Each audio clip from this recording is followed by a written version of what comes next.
Pods run way better. We break this rock to get this bottle because we will need help. Channels here again.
When you're done juicing, come to the opening in the Makoko tree.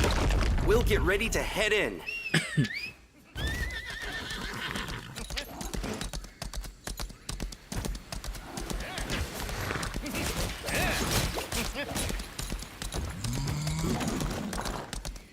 No sign of pirates.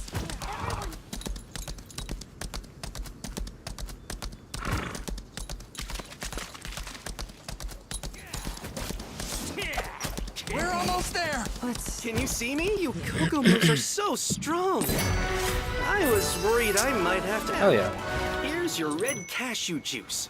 Yes, if you drink this juice, you'll become small enough to enter the village. Drink it at the entrance.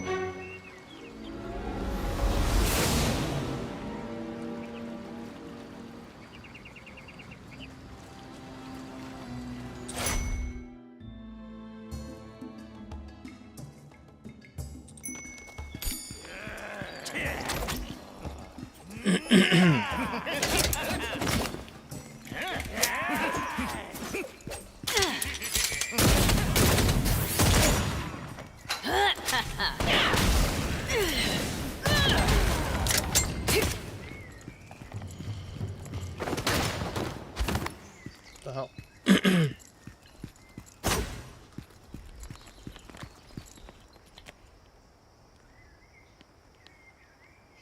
The chief must know. Let's go. Filthy pirates! We're here to stop you! Yeah! We're here! Are the scary pirates gone? I'm not watching this.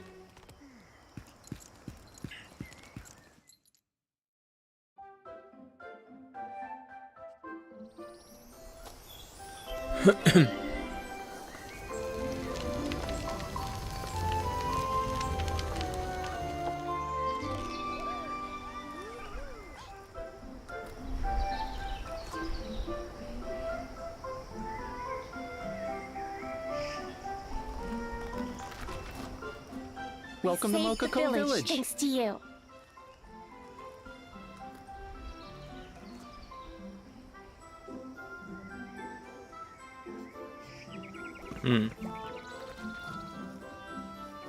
That's interesting.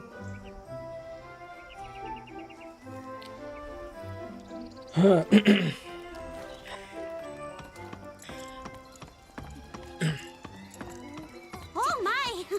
You're not a Makoko. Savior of the Mokokos. Welcome to Makoko Village. How the hell did he get a ladybug? I want a freaking mount.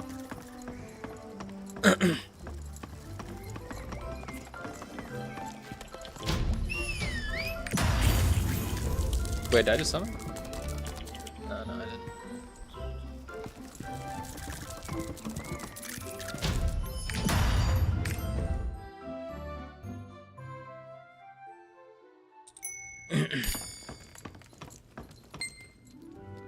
Welcome. On behalf of all... We're growing flowers called shy wind flowers at the village hall. We're growing flowers called shy wind flowers at the village hall.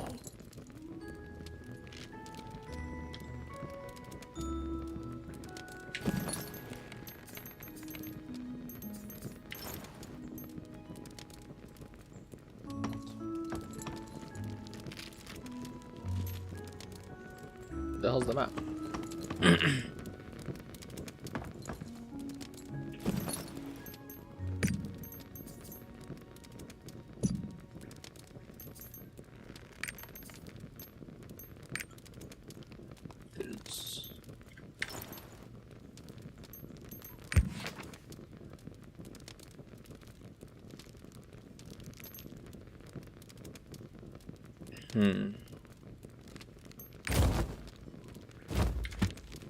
Oh.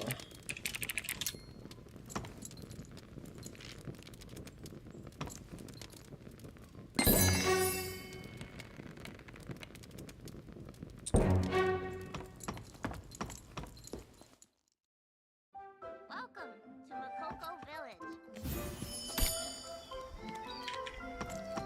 Damn it.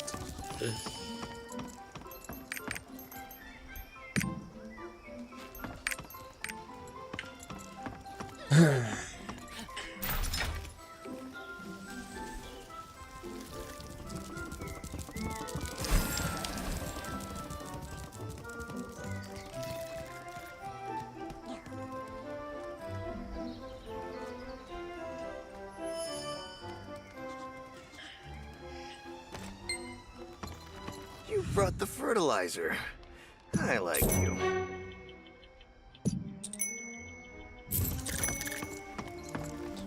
They're arguing about food again. Yeah. Still? So, how are they going to eat it? I bet a flagon of juice it won't end today. I bet 2 flags.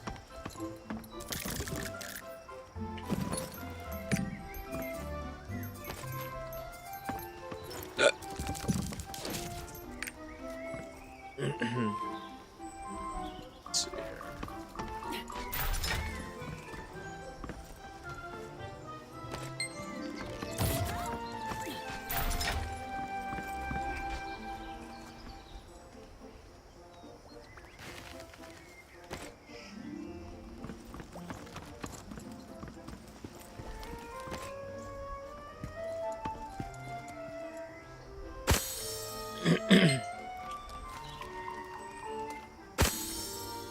you have the pollen, go draw morning dew from the well in the plaza. I'll try to decipher it when you get the materials. It's on the side.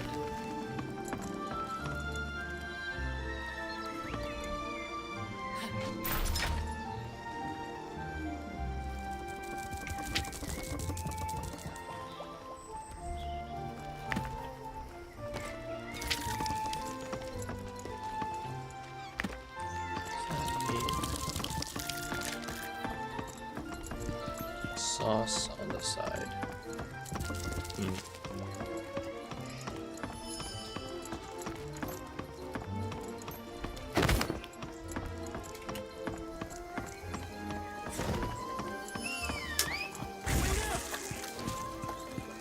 Wow. Did you drop that? Must be heavy to carry around. Need some water for the rest of us.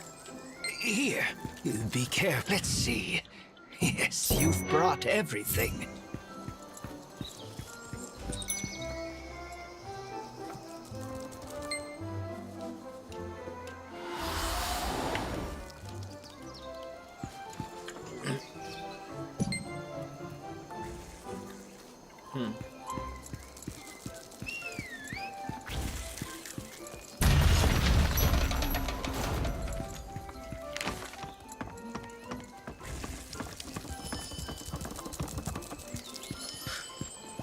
I don't know how the hell these people are getting that ladybug mount. I want one. So slow. Can't even shoot.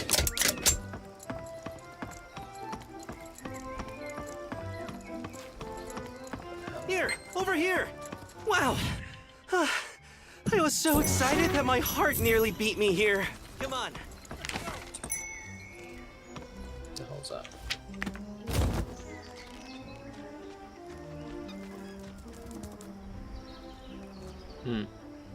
Sound right? Screw it.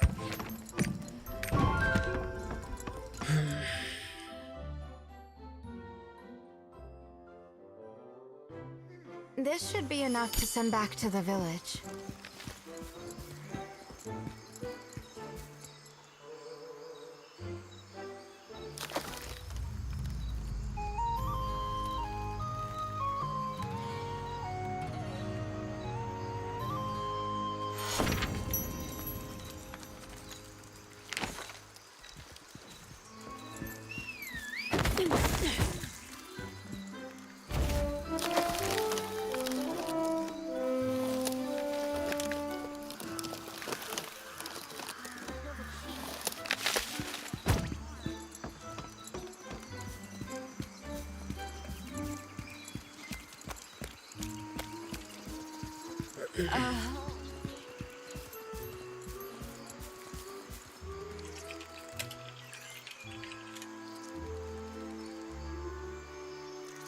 Let's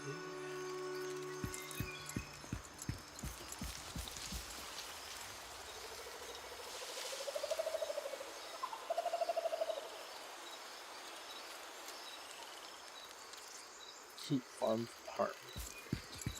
This is bad. This is bad. The pirate Kokomo destroyed our farm. First things first. Okay.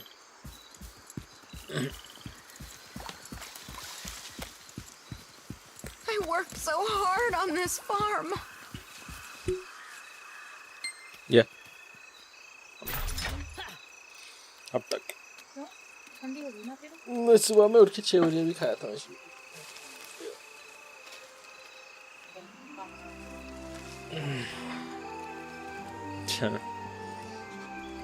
Kalla dem. Sunday they're closed.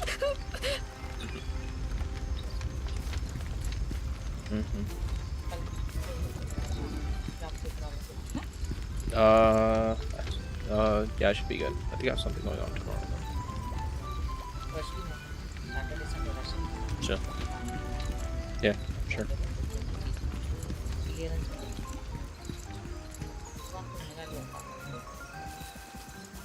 Okay. I think it looked nice though. He probably got it from clearance or something. Shadi will mention it. Yeah.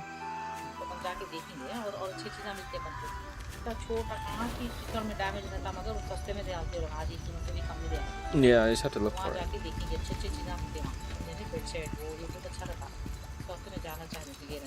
Yeah, so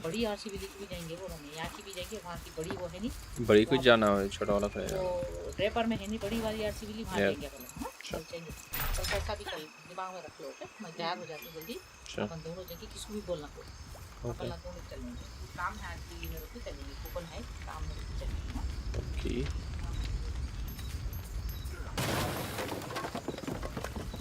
अच्छा oh my did I not just put that fire huh नहीं ना कोई I'm good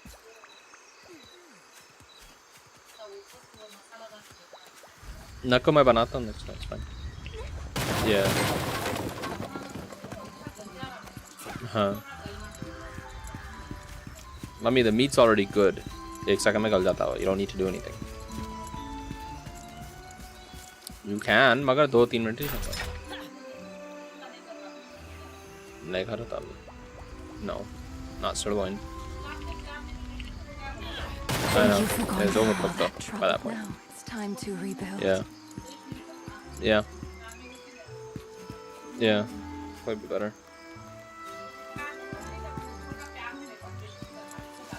अच्छा. Shit. Thank you for your help. Could have burned down. Yeah, pick up this big ass leaf.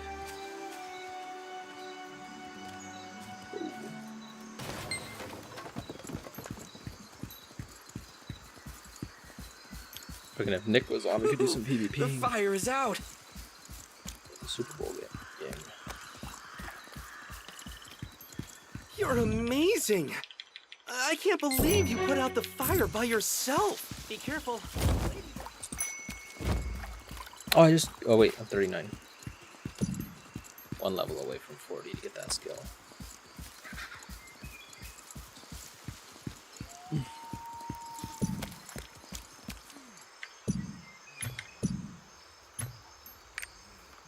But how do I get my mounts? Not yet.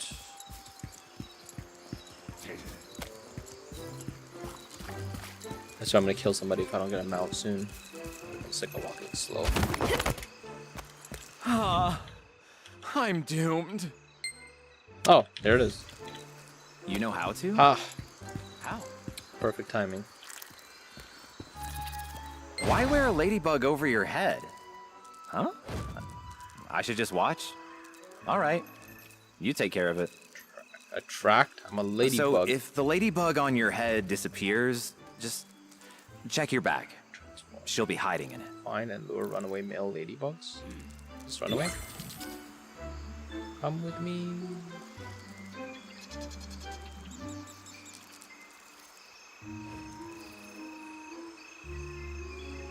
Lure them into the pen in the farm. Come on.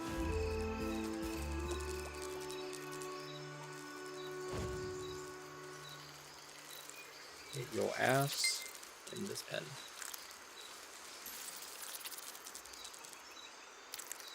Oh, that! Then we can do the same to bring back the runaway males for the farm in the north. Then please carry just one female ladybug on your back to the farm in the north.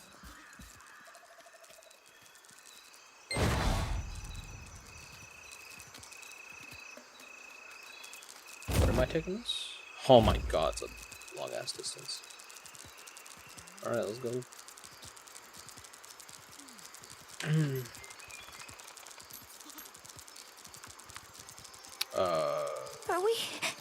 Are we going to die?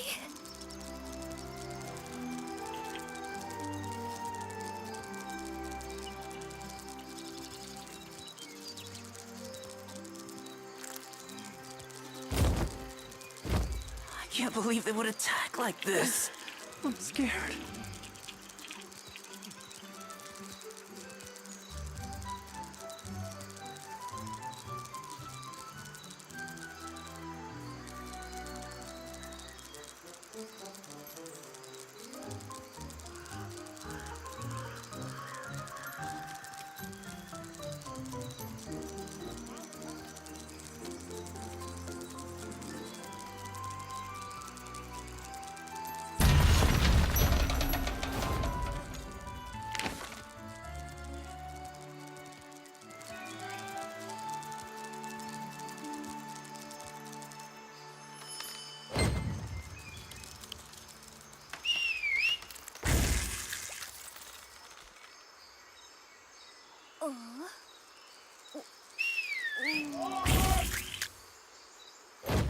Is the Super Bowl on right now?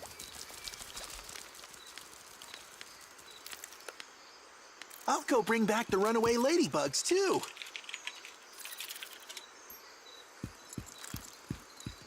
I thought a ladybug was walking into the pen on its own.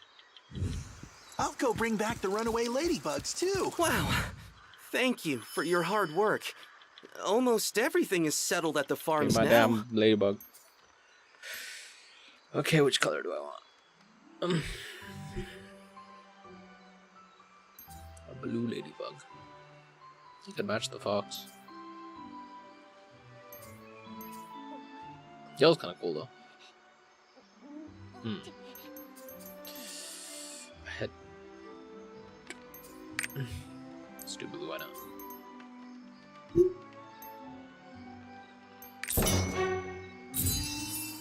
If you find dew, sprinkle it over the flowers. Got it?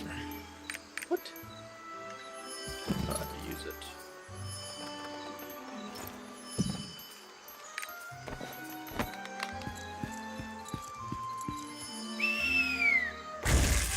Alright.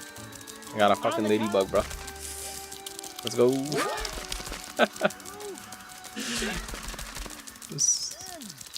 Sick of walking slow. Nah, I can walk fastest, but Valorant, screw that. Right now I'm just leveling up. My friends are at the Super Bowl game, so they said we'll like do more like PvP and stuff when they get back. So we have the flower petals, and now the next part is important. We have to apparently get the story for spikes this from game those is actually really frightful good. hybees. I'm not paying attention to it because I'm just trying to level. Try not But to I get saw a stung, summary of since it on you'll YouTube. hurt a It's lot. actually really good. They're I'll actually wait making for an you in animated front of series the out of hybee it. nest. Leave it to Amazon. So apparently Amazon didn't make this game. There's a company, a game studio is in Korea that made the game for Korean and Russian, and then when they were bringing it to Europe and America and like 70 different countries, they partnered with Amazon. So that's kind of what happened. So Amazon, I guess you could say, acquired the game. But I think it's a good acquisition. Like I think Amazon's gonna definitely make it better, or at least stop it from hitting a low point like in Korea.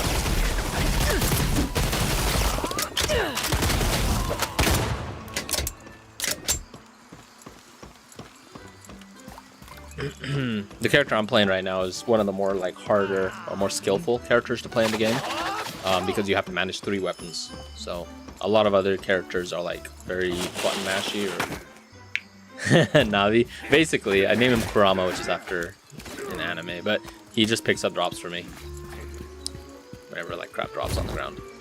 Are we going to die? I got my fucking ladybugs. Go. Am I even going the right way? Damn. I can't believe they would attack like this. I could have named him Navi though. I have a bunny too. Here, let me show you Bugs. Where's Bugs?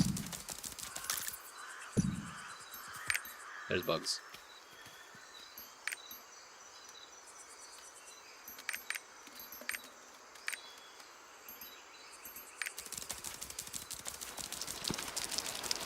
Yeah, because you can't have, I don't think you can have numbers in your name, and I wanted something original. I don't want like numbers and stuff, so I just came up with something. Dude, I don't know how people have like simple names, because every single name is taken. It's impossible. And you can't have spaces in your names. I guess that's one thing I kind of bug me. I'm supposed to kill these things.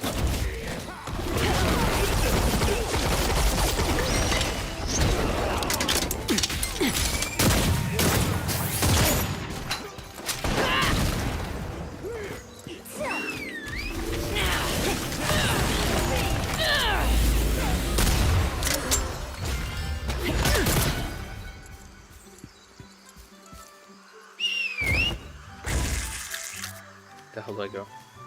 Oh.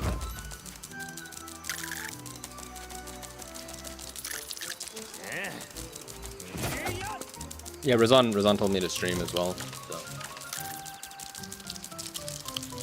he wanted to watch, so I played it.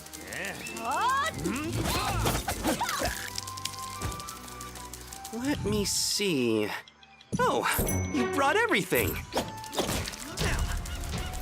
Oh, are you serious? He's not on right now. He texted me last night. It was like late.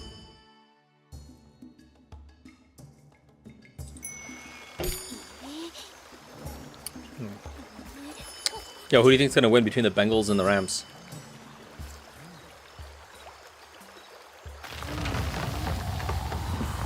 How's the quality and everything, by the way? Of the stream.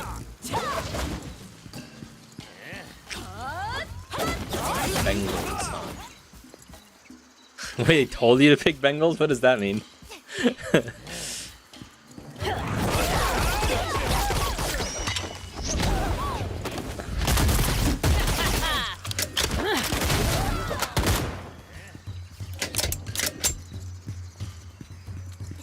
I could show you how the PvP is in this game. If I'm gonna get my ass kicked though, I'm still not used to it. People go hard. Haram, dude.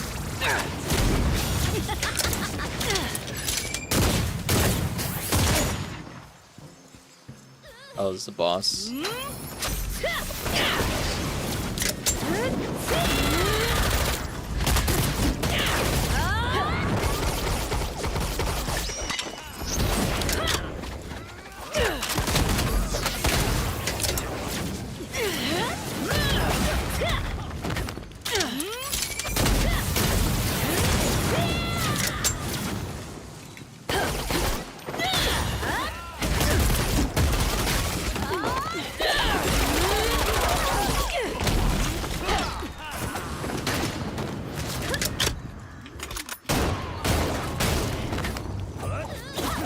Oh my gosh.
Okay.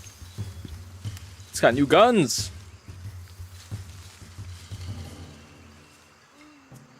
Winner gets lunch. All right, sounds good. Guess who's over, dude?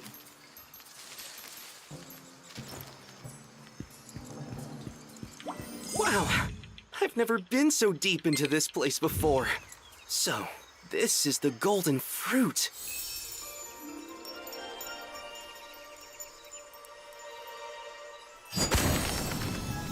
That's the wisdom of Tortwig that the chief mentioned.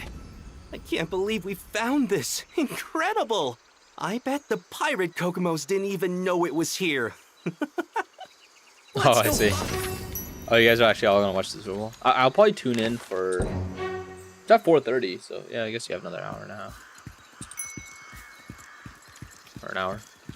But I'll tune in for I'm gonna tune in for Eminem.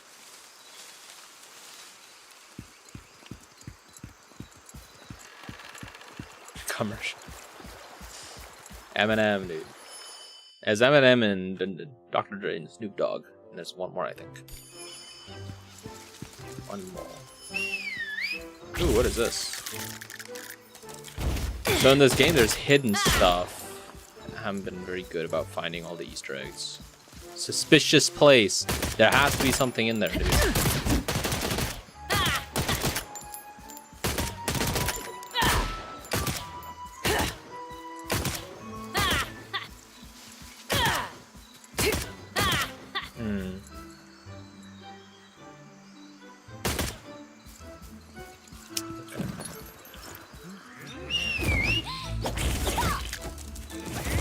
How am I going?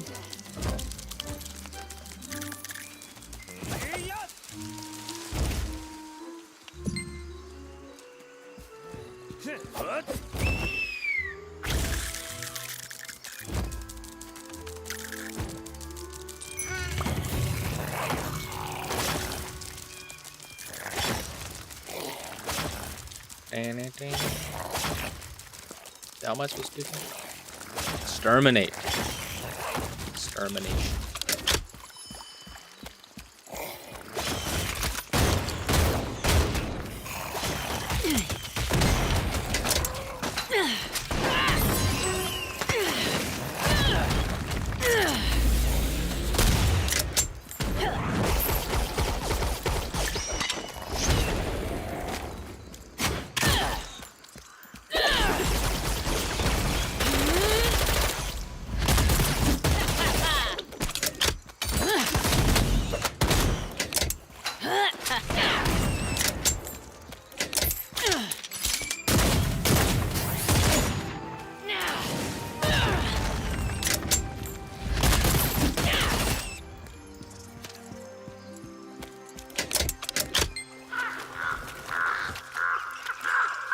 Oh, freak. Yeah, how small these guys are.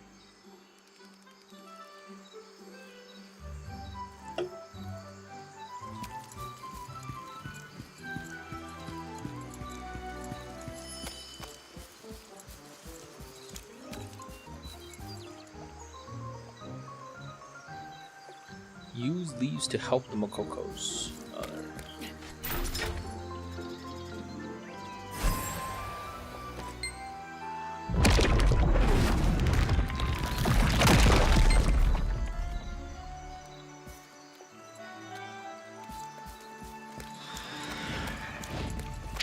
Oh shit.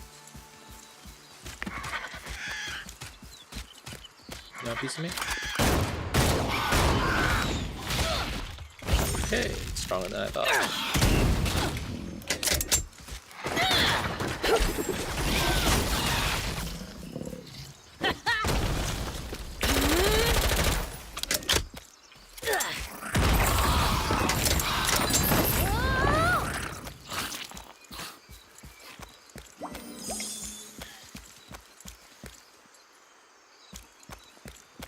Is that a boot?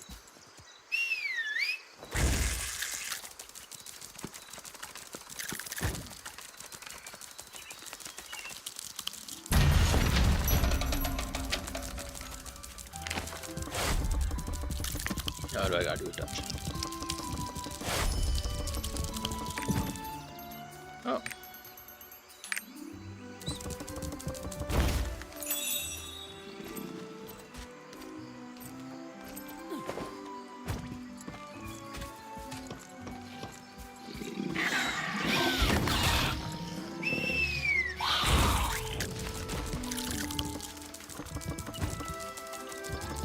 I've been waiting. Why do you think the pirates are looking for Tortwick's heart?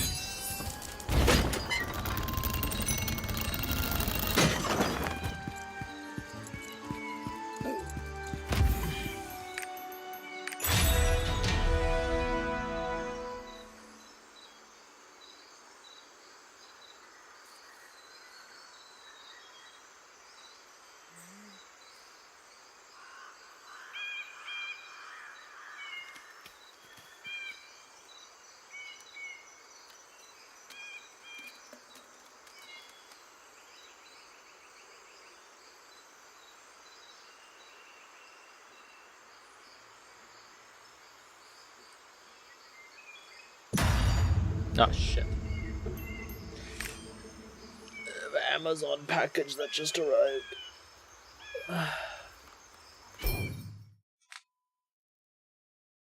Oh!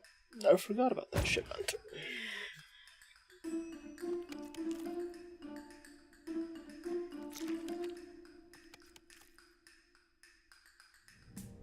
Satino, report! Nothing so far, but we must find that artifact Bloodclaw was after. It's the only thing that will turn me back into my former self. Huh? Hold on. What's this? Uh-oh! Run for it!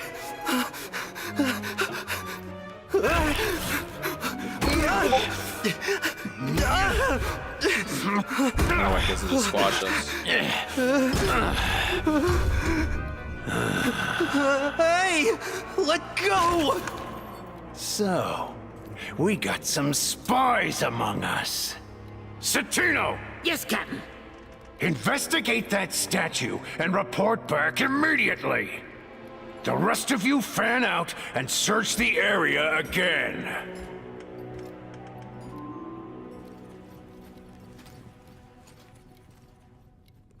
Did you see what that pirate drank? It was green cashew juice. If you drink it, you'll grow back to your normal size.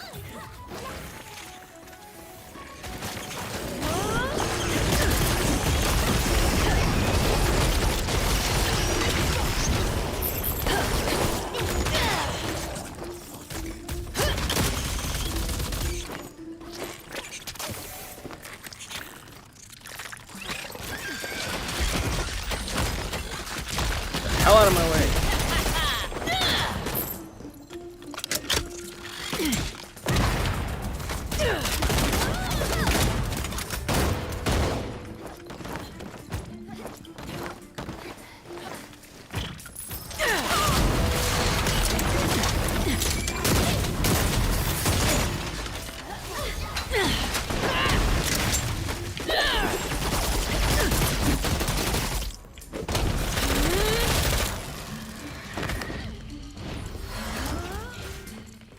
What the hell? Oh.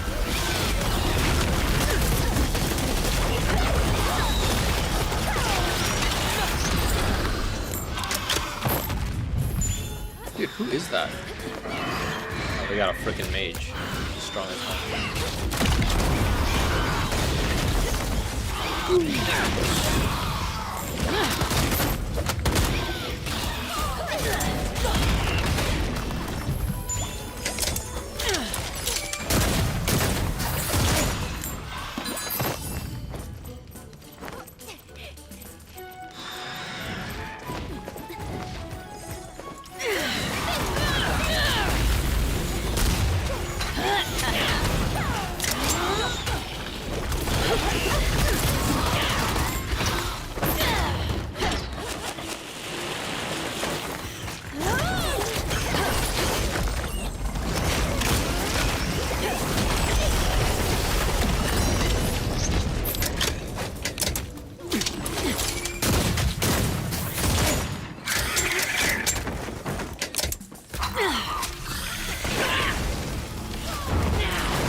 This dungeon is extremely creative.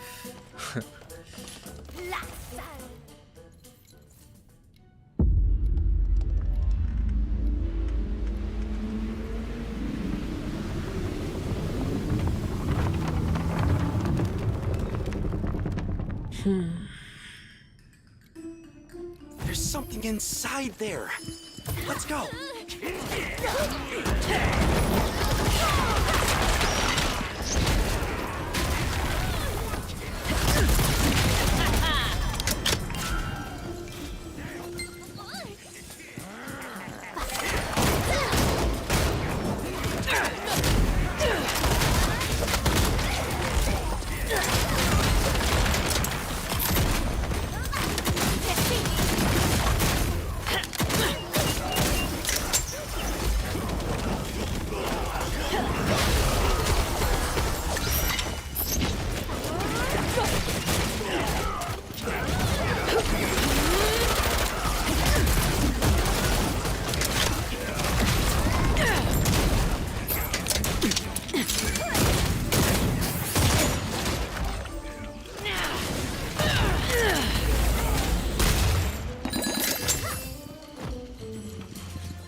I'm fucking mad. Oh my god.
Good luck chasing me now! That Kokomo is running away! They broke the bridge and ran away. We must follow them. Let's cut down this tree and use it as a bridge. Is there a tool we can use to cut down the tree? I think there's something inside there. Let's follow the pirates.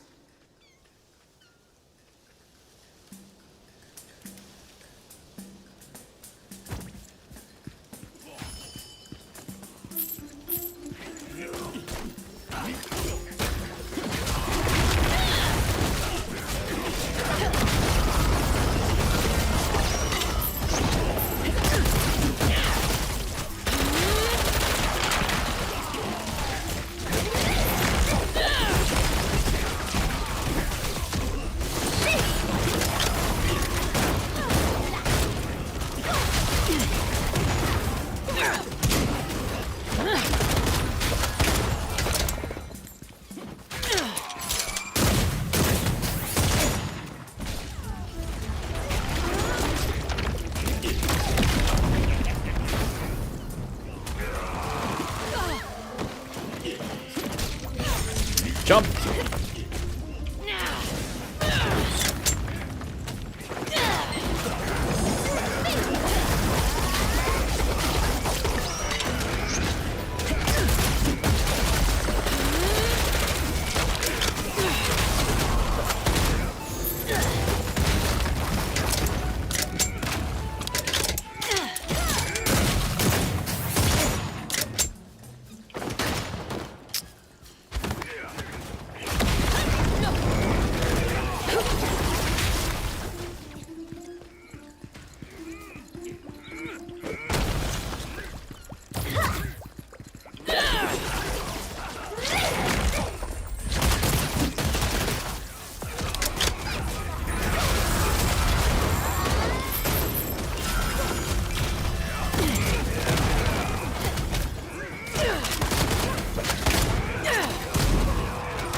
What the?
You dumbasses.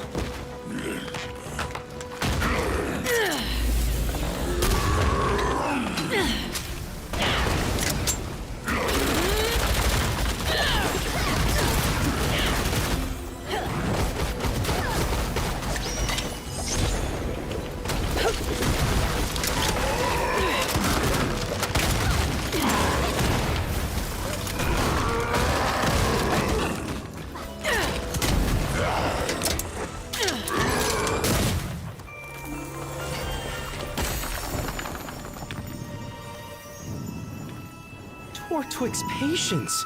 The second piece. It was in that statue. Dogs, hand it over! Ah! Ow! Oh, they're a lot tougher than they look. We went easy on you, but next time's for real. What a weirdo. Well, anyway, we already found all the glyphs on the map. I wonder where the third piece might be. You know, maybe the chief could help. Back to the village.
Oh, where the hell do I go?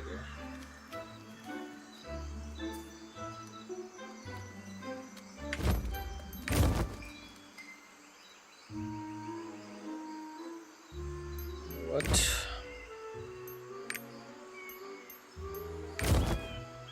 Go to Makoko village. Oh, it's a village. Alright.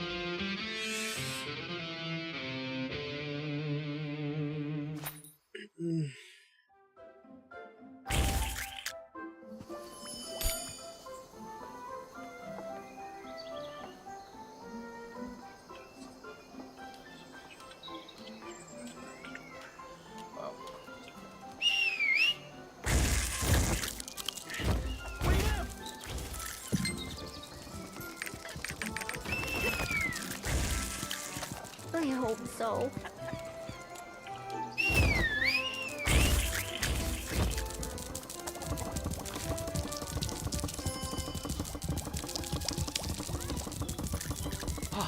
Savior of the Mokokos. Welcome to Makoko Village. You found pieces of Tortwig's heart. I'm glad the Kokomos didn't get them. What the hell? There's a seed around here?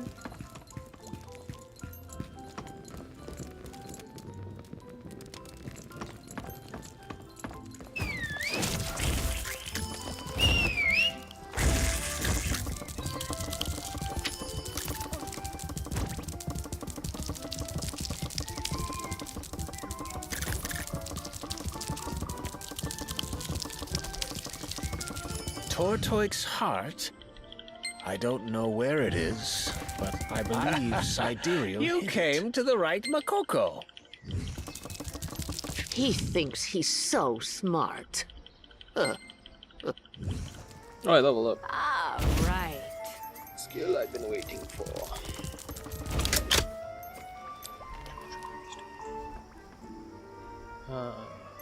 That's what he's doing.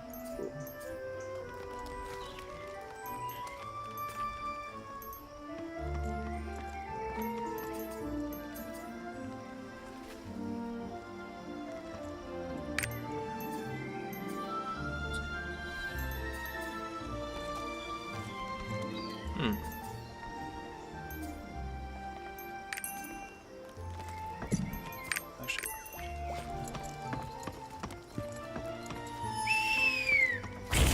All right. Let me see the map.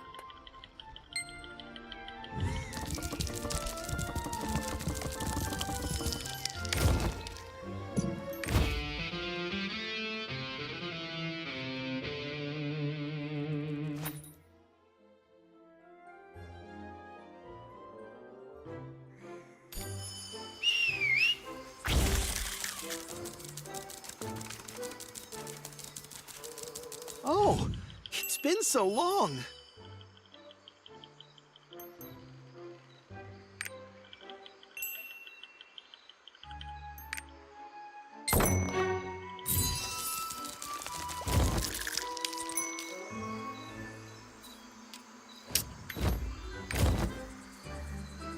Great.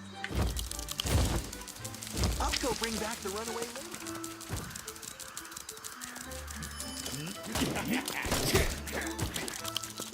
Let's try the new skill.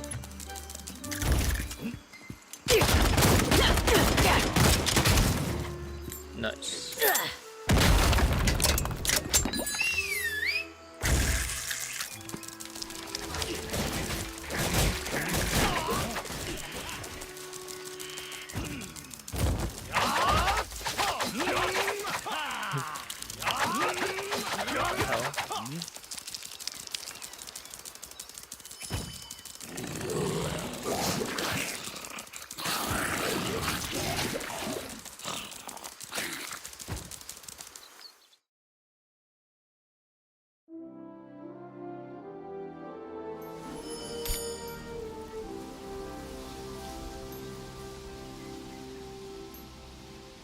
I'm a gunslinger. Let's see.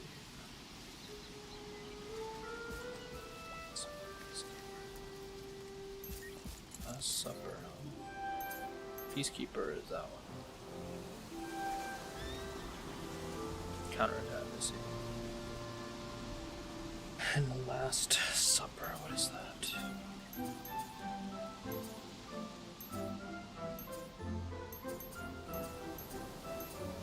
What the hell?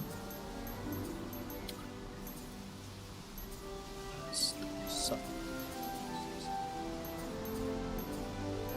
No idea what that is.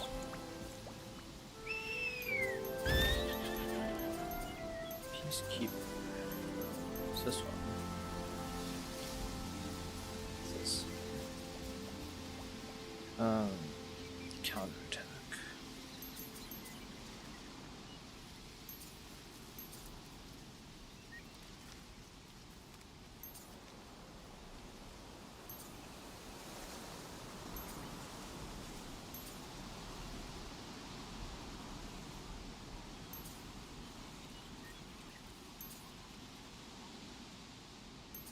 The hell?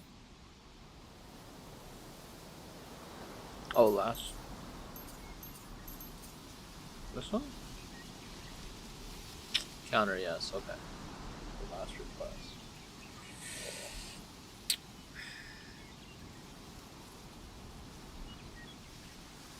Okay. None of these other ones are counters?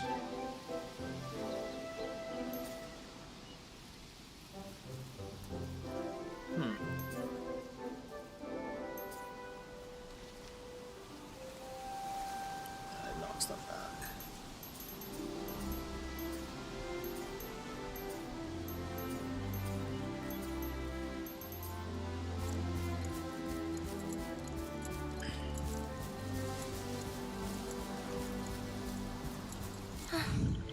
Where are the pirates, you ask?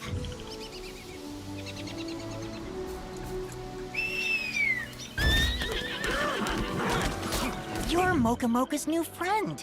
I've heard about you. Nice to meet you. Whoa! Kwa! Can you hear me? I've never seen one this I'm here. See the vine-like thing near you? Climb it. No. That's Tortoise's finger.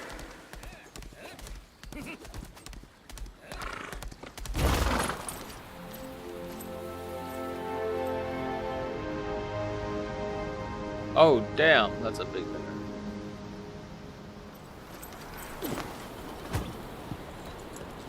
I didn't realize how big this guy is.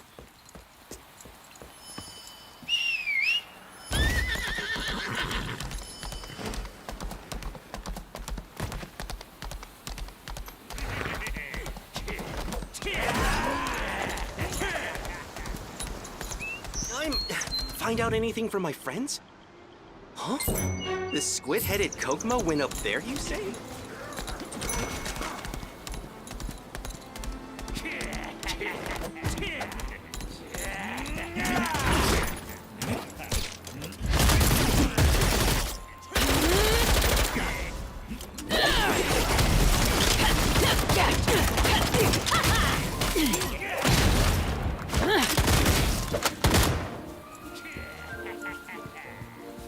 What? Did I not just defeat the pirates?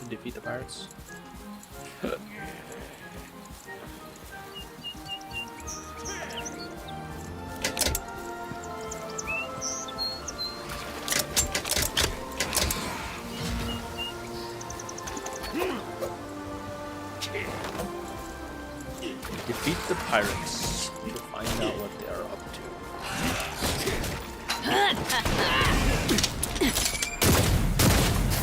Everyone, move quickly. Comb the forest. Destroy all the rock giants if you have to.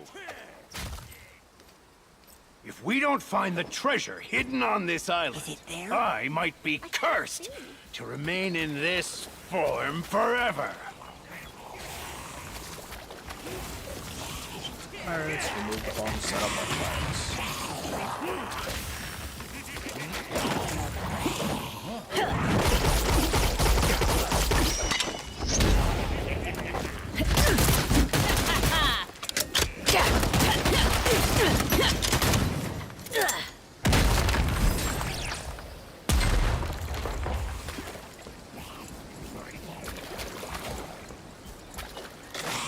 Haven't you found it yet? Ugh. According to the map, the treasure is somewhere in this forest.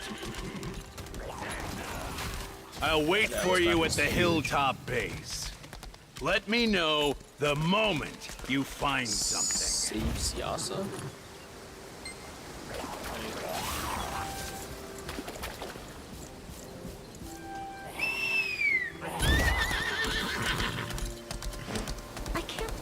Is it there? I can't see.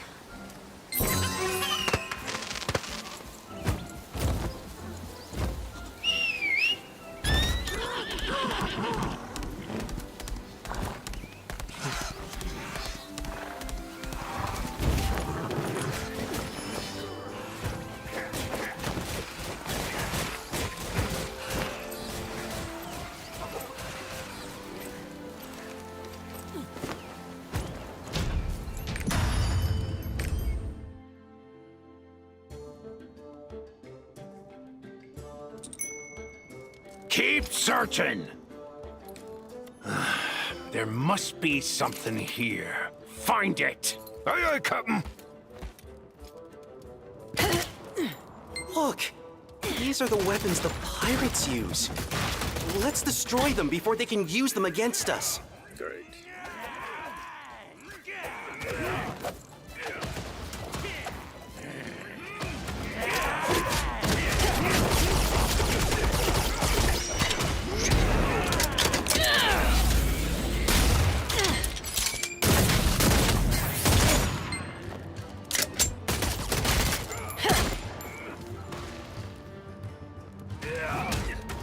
Ah, you bastard.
Oh shit.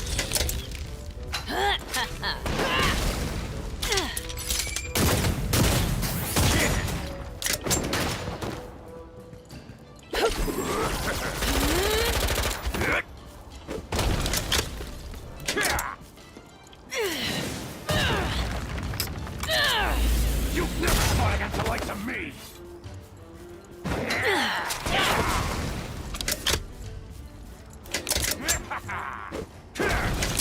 You'll regret trying to challenge me!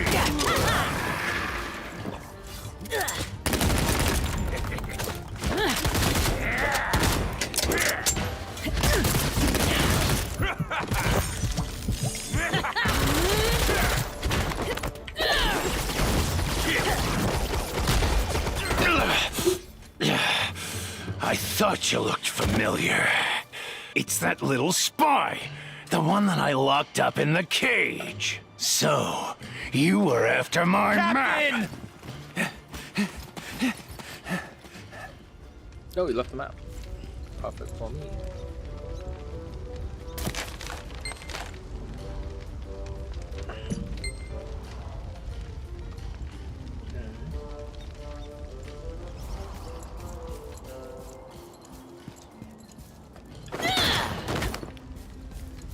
Oh, the Elder was right. The third piece was in Skyreach Step.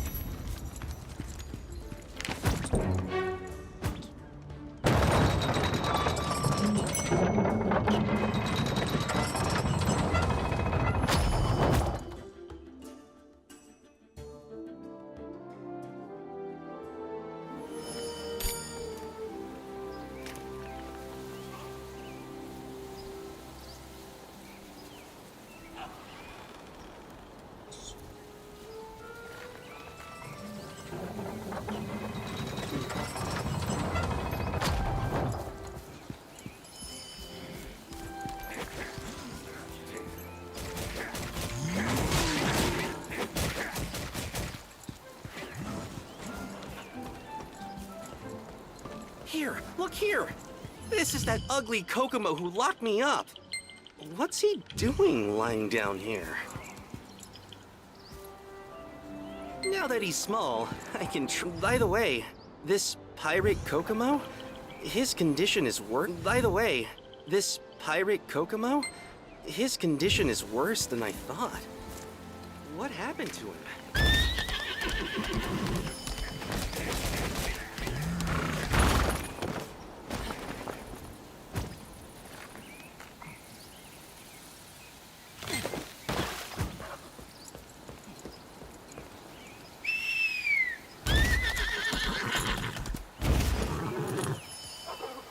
Awake now, you ugly Kokomo. What happened to me?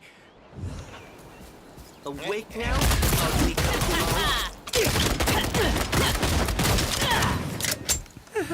What happened to me?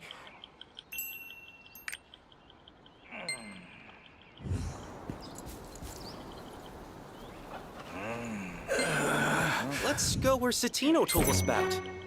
We might find the third. Meet me on the top of the cliff.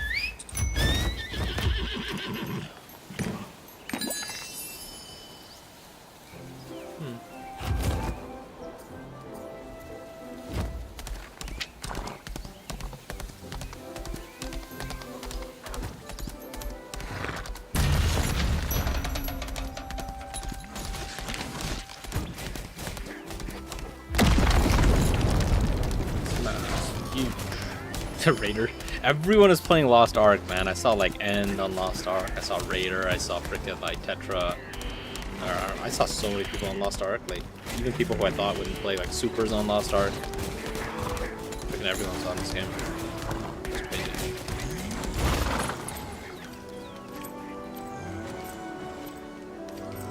Here! I'm over here!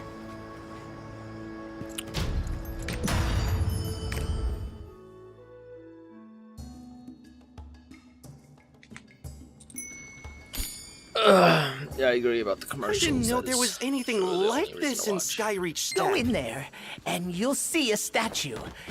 It looks pretty suspicious. Almost max level. 10 more levels But I undone. doubt it can do anything. It's questing until then. 2 days?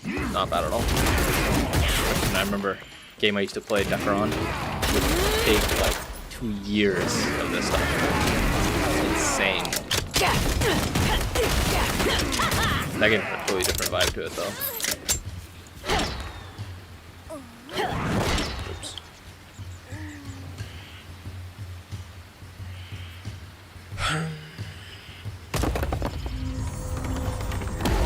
Who disturbs my slumber? Prepare for the Guardian's challenge! Oh shit.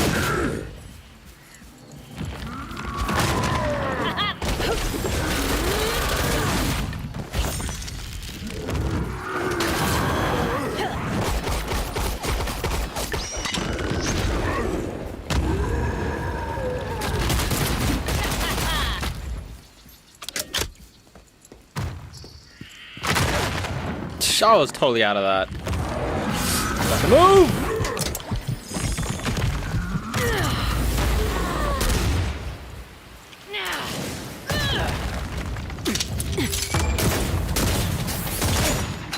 My distance.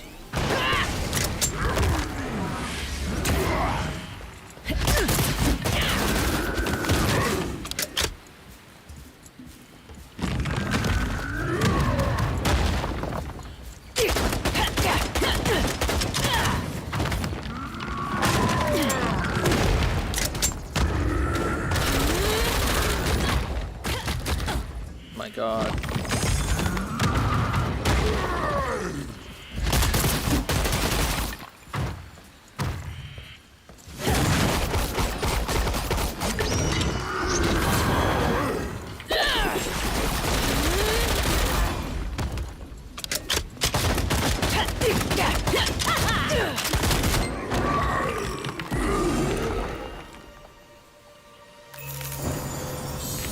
Look!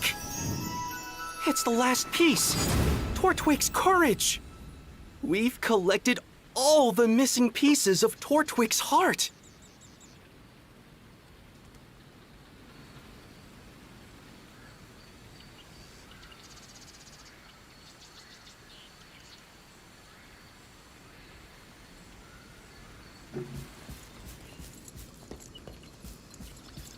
The hell?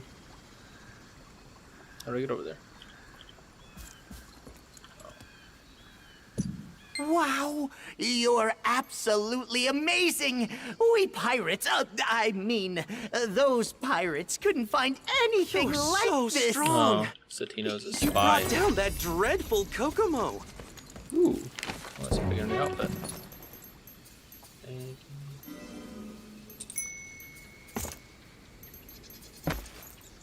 Fail.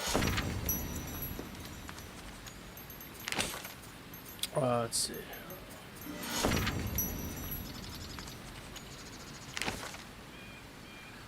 Oh, nice. This man takes some stuff.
here. Come over here. This is the Forest of Giants. Please be careful. I'll see you later.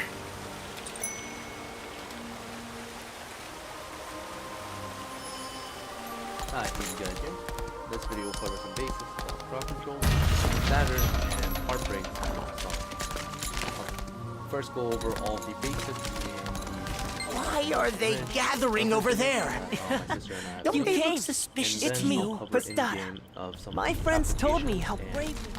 How you can use the knowledge to your advantage on raids, bosses, and PvP.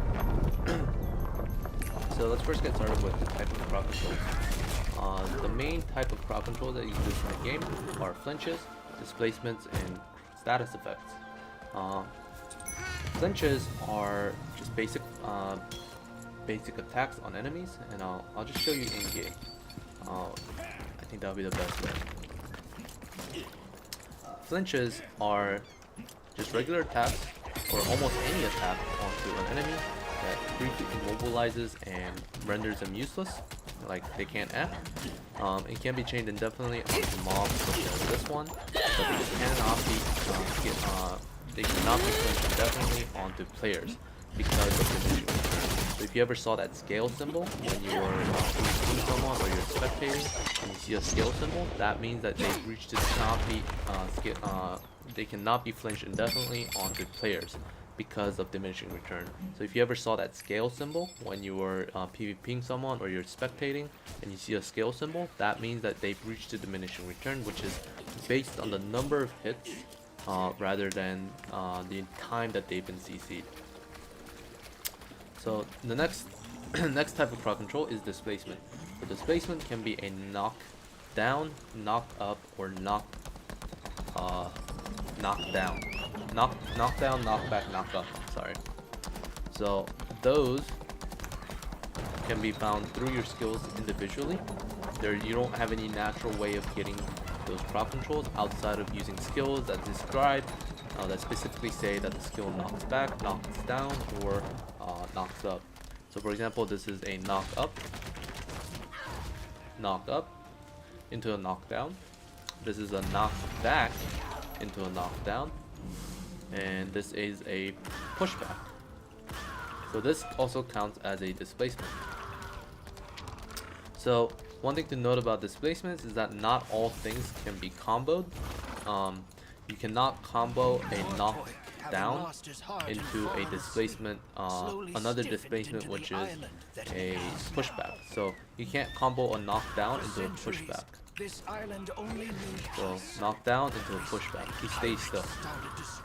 However, you can combo a knock up into another knock back, or knock back into another knock up. Okay?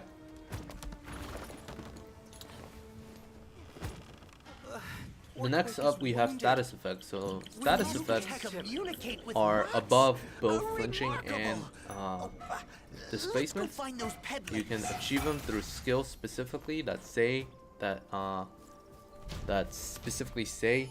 it has one of the 5 different types of status effects. And the status effects can be found here. It is stun, fear, tremor, shock, and freeze. So all 5. Wait, there are pirates. Get me out of here. That's a stagger. I can help you get rid of them.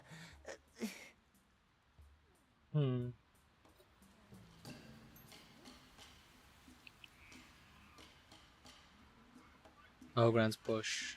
Wait, grants push immunity, so it can't be pushed. Launching both into the air. Knock back. Okay. Damage and knock down. I see.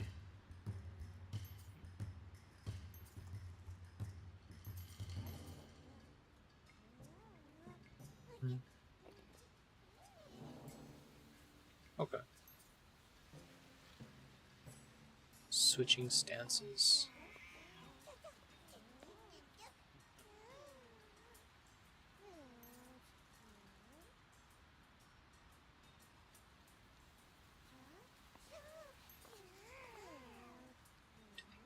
Oh. Okay. Counter as well.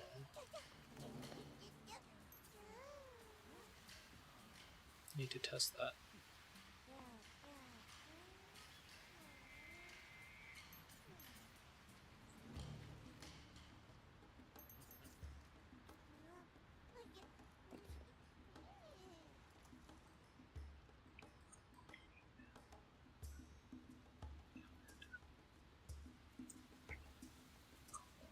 What's a combo key? What the hell?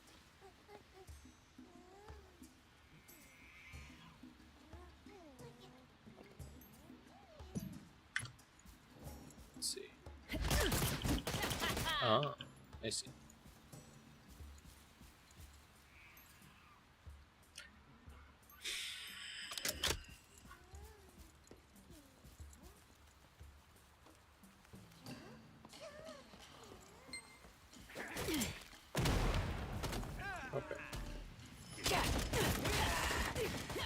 They're Ed the Red's lackeys.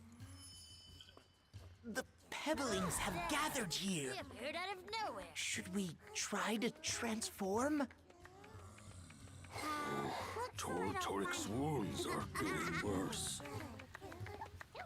If this continues, what will happen to Tortoric? This island With a big rock into face. eternal slumber.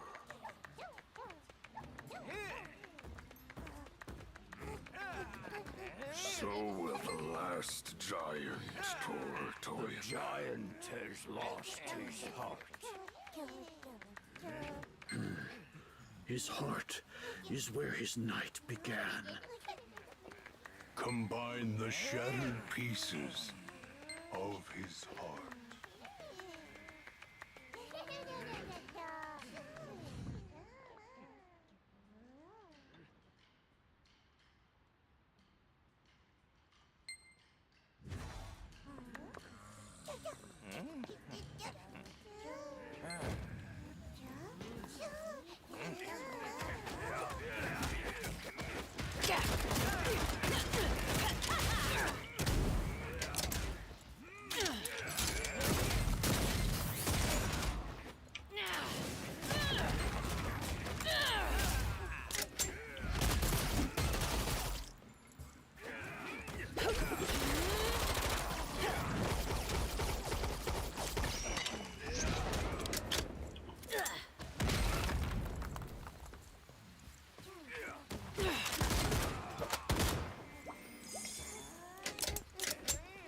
Look! The captain's fighting stone giants! I got a plan. If you give me some green cashew juice, I'll help you take them all out. This guy's gonna betray me, guarantee it.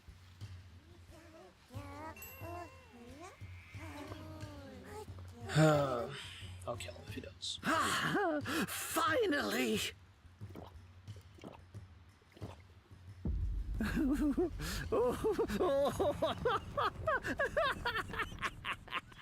You idiot! I tricked you!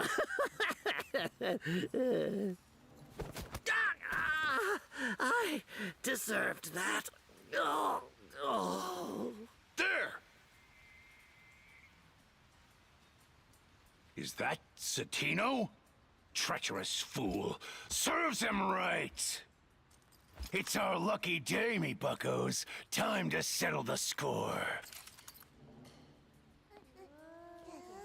How dare you oppose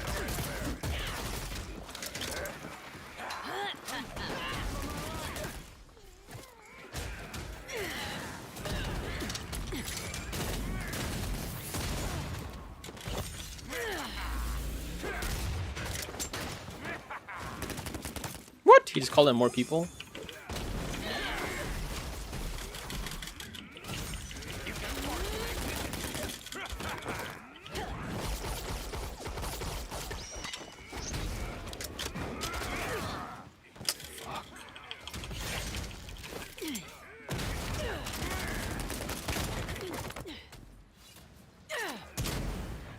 Never fight against the likes of me.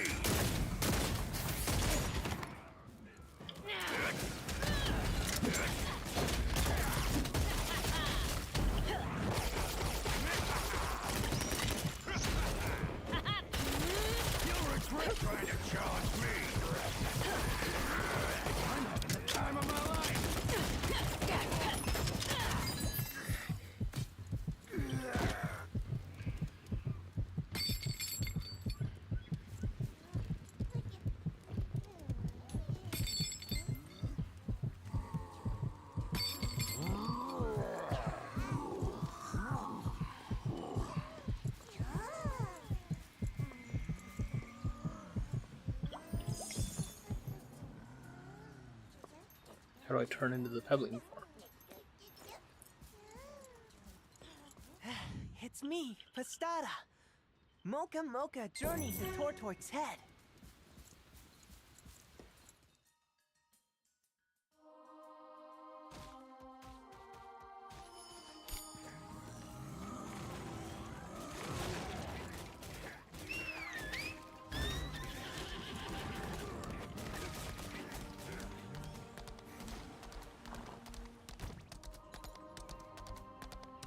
Did you meet Pastada? Did the rock giants say that? What do they mean? Let's go back to Makoko. Where the hell am I going?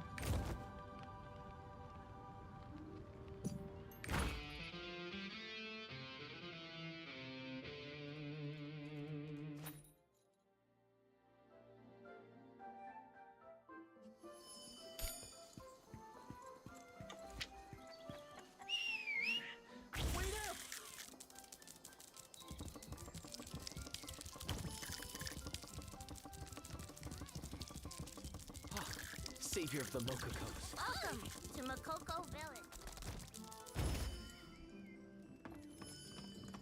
How was your trip to the Cradle of Stone? What did the rock giants tell you? We Makokos decided to go to the Forest of Giants and treat Tortoise.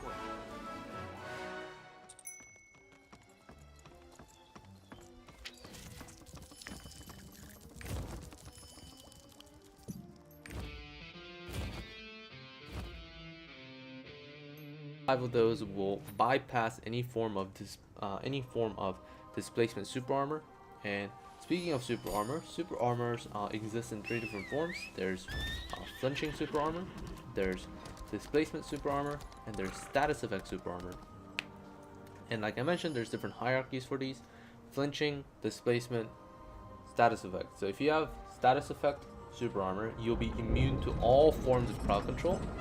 But if you only have flinching super armor, then you can be displaced and you can be status affected. So make sure you are aware of which of your skills have different kind of immunities through super armor. Outside of that, you just have to be aware of what kind of crowd control you're being hit by.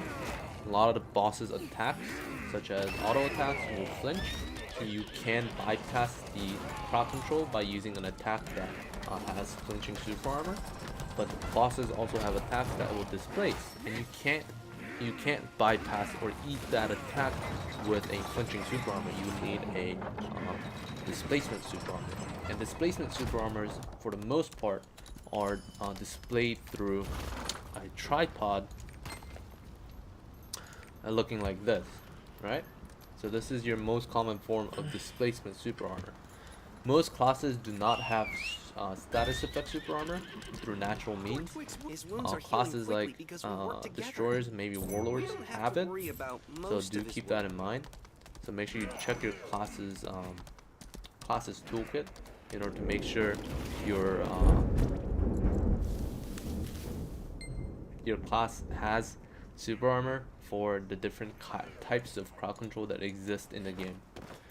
Next up, we have staggers. So staggers can be classified as another form of crowd control that's specifically for boss monsters. So monsters that are not regular monsters, that are immune to displacements, or immune to crowd control or status effects entirely, like raid bosses. Have a stagger bar. Now raid bosses, obviously you can't see their health bar, so you can't see their stagger bar, but they do have it.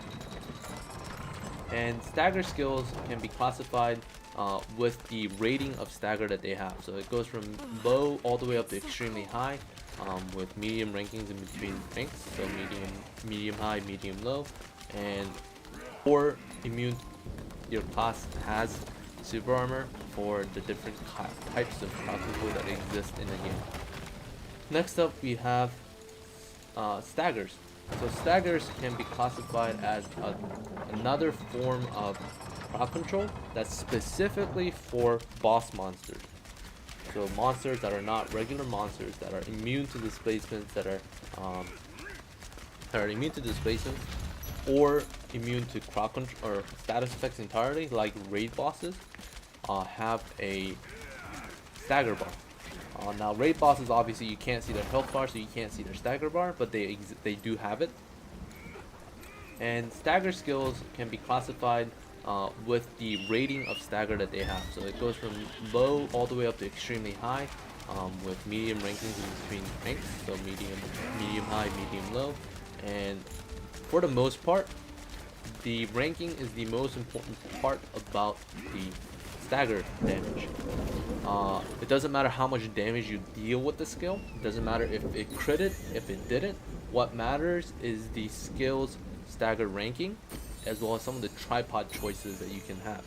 So to give you an example in game, here we go. So in game, another thing to note about stagger skills is that even if the attack doesn't say it has a stagger skill like this one, it does stagger very slightly. So if I were to hit this guy 3 times, it does stagger very slightly. Okay, so if you can see, this is a no tripod level 1 skill, and it did very small amounts, almost less than a centimeter. That's like what, half a centimeter. Whereas if you put 10 points into it and went with a tripod that doesn't, just one that increases damage, and you spawn the same guy,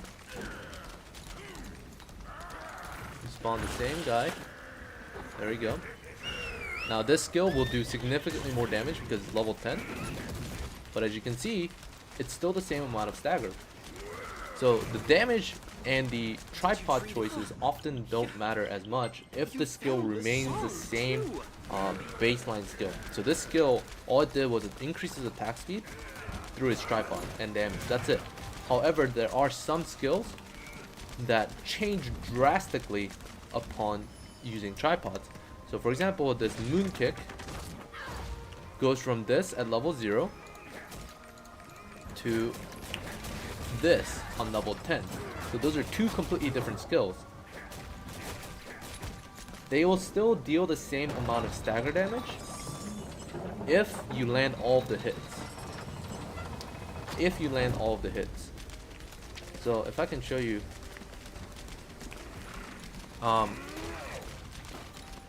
if you land all of the hits, and the tripods themselves don't affect the stagger damage. Because the skill is changing from a combo skill to a normal skill, it does change the structure of the skill itself, so it will deal with different amounts of stagger damage. And tripod choices will affect the stagger damage that skills can deal, but some skills are not affected by it, such as this one, whereas other skills are affected by it, such as this one. I misworded it in the beginning. So if you want to know if your tripods are making an effect on the skill, like if it's making an effect on the amount of stagger damage that it deals, definitely check it out in the training room, because it's very important. So for example, that hit poorly. I'll use this guy. So if I were to hit this guy, Ortwig's wisdom, patience, and finally courage. Oh, that applied late. So this guy, I don't know why, but it sometimes applies very late. I'll use this. So I hit him. It deals up to here. Right? So I'll stand right on this marker. It's about to the inner ring of this outer circle. If I remove the tripods and spawn the same guy, it's his mouth, and I don't get hit, and I hit all the skills, Ortwig is calling to us. as you can see, it's now to the outer edge, meaning it did different amounts of stagger damage depending on the tripod choice. And that is very important because some skills are affected even more by the tripod choices than you might expect. And the extreme example is this one. So this is Battle Master skill, where it buffs you with attack speed and movement speed. Now if you were to take this to level 10, you can take a tripod where it deals damage upon use. And normally a skill that does no no damage or no stagger damage at all will now deal stagger damage. And the reason why is because it is just a regular skill that does damage, and skills that do damage will deal minimum amounts of stagger damage by default. Once your skill, let's say, gets another, once your skill says it deals stagger damage, it means that it deals noticeably more. It doesn't mean that it doesn't deal stagger damage at all if you have skills that don't say stagger. It just means that when you have stagger ranking on your skill, it deals way more stagger damage than a skill that doesn't have a description. So stagger damage is kind of confusing, especially when you try to interpret its rankings and how good some of the skills are. In a lot of cases, even if it says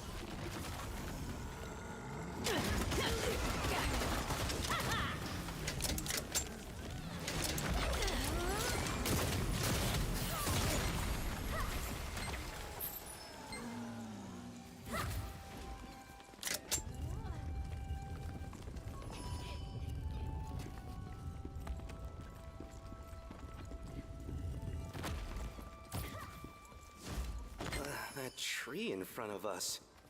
It looks suspicious.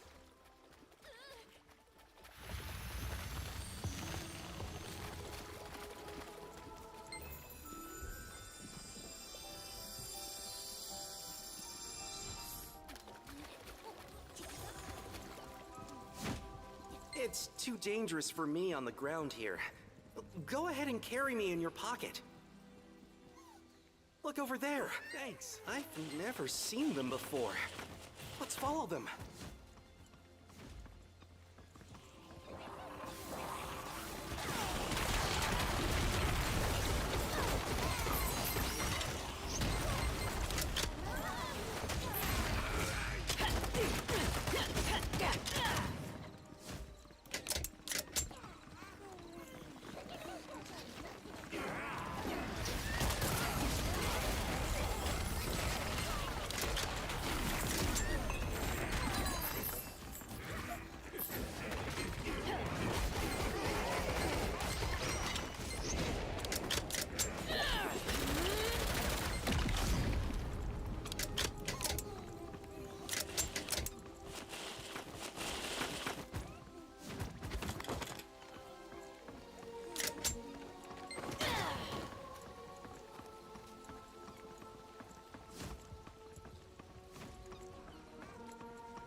Ye who have passed the test.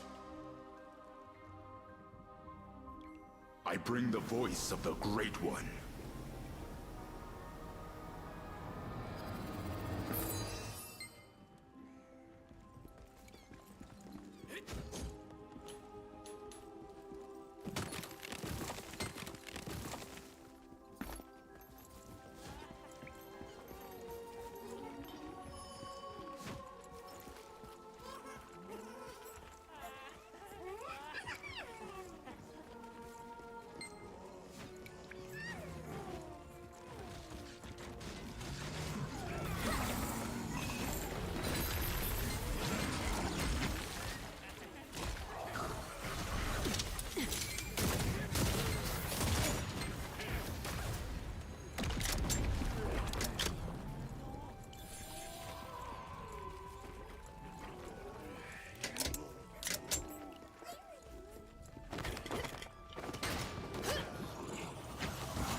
deeper.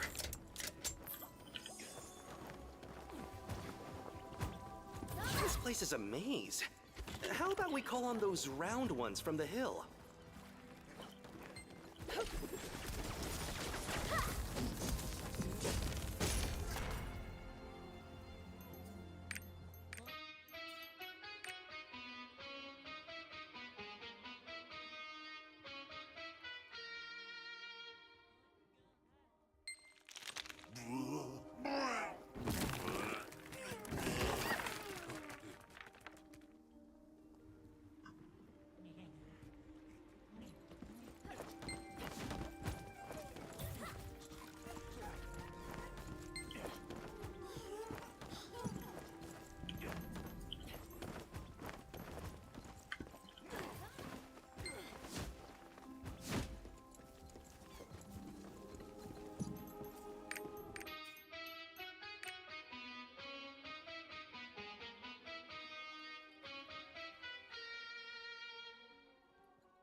Na.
I've waited a long time for you.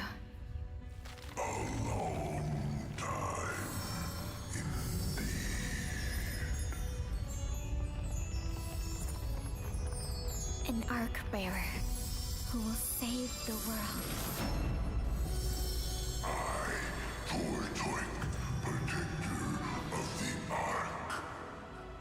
I am Nineveh. We grant you our will. We shall meet again.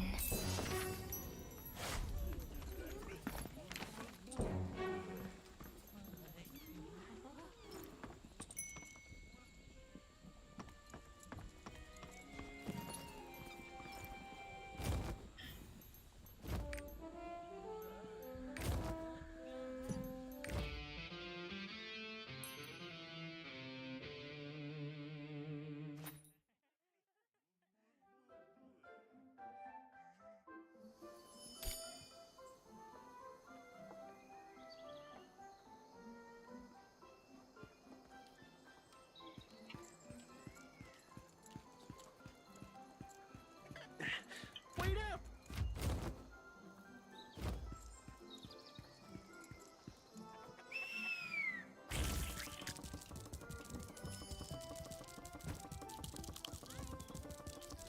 Ah, savior of the Mokokos. Welcome to Makoko Village.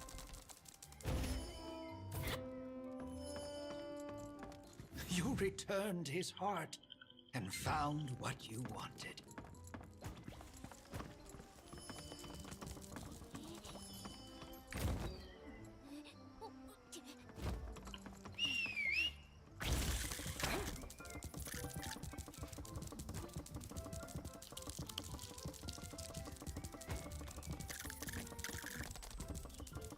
You're the Kokomo I saw earlier. Many congratulations. They're arguing about food again. Yeah, still. So, how are they going to eat it? I bet a flagon of juice it won't end today. I bet 2 flights.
Wait up!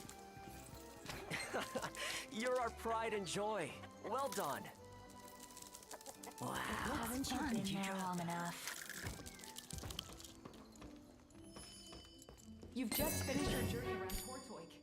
Quite an achievement.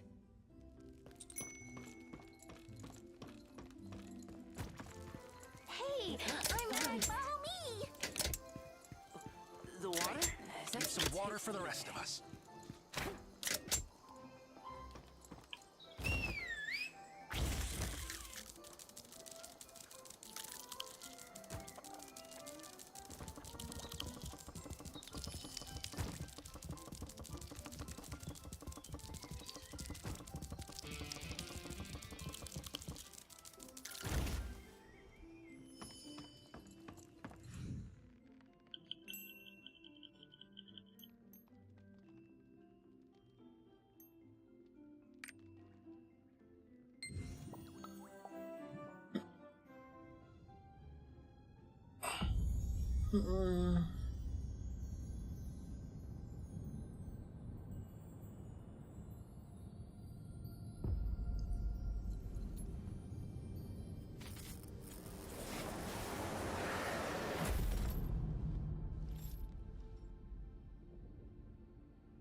crown jewel of Regulus, the Creator.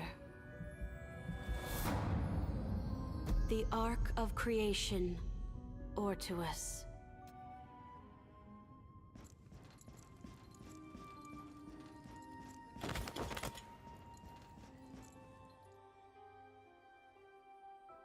Super high, it can be a little.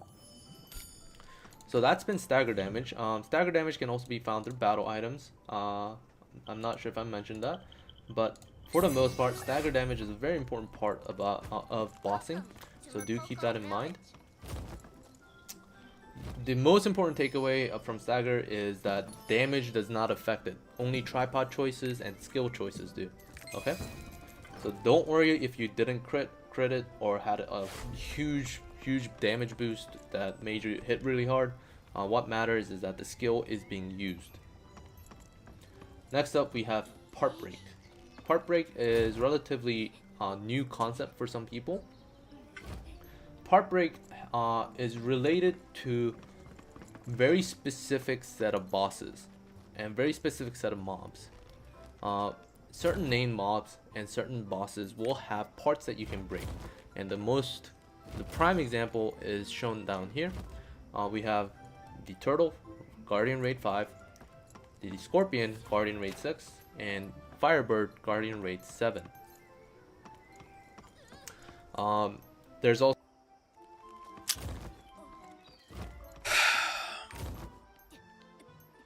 how do I sell? Oh.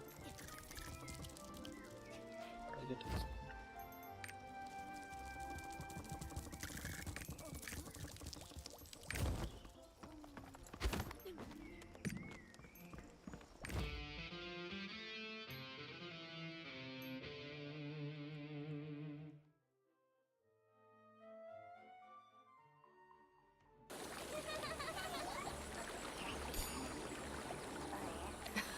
Captain, you have made yet another friend. Such small things live in Tortoise. Sorry, it's because I'm so small. I feel like I've become a giant. I see so many new things when I'm with you, Captain. You can find new sailors to sail with you throughout Arcasia. Having skilled sailors on the ship increases its move speed and makes breaking through hazardous waters easier. Certain sailors have special ship skills, which can help out a lot while sailing. They're quite precious and rare, so it's certainly worth hiring them. So let's continue. Our next stop is somewhere close. It's Annika. Have you heard of Annika? It's a quiet and elegant land located east of Arcasia. Many call it the Nation of the Holy Beast. Let's set sail for Annika, Captain.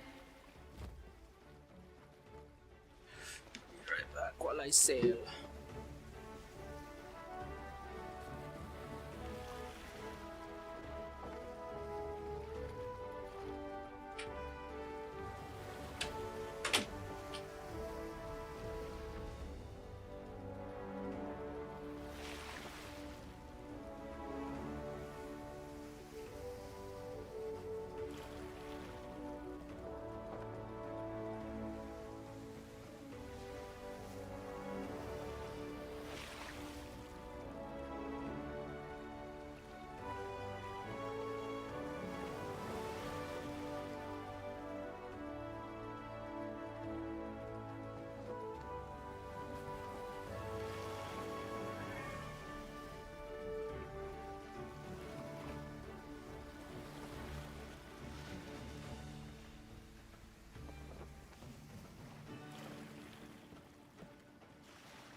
price all that.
Okay.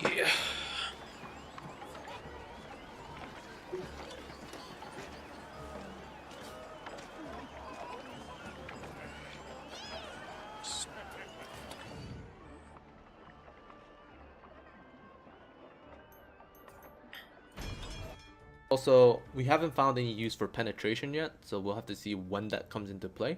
But stagger can be achieved through part destruction as well. So in Guardian Raid 5, you have to destroy the turtle's armor in order to deal more damage to him. And the way you can do that is by using destruction bombs.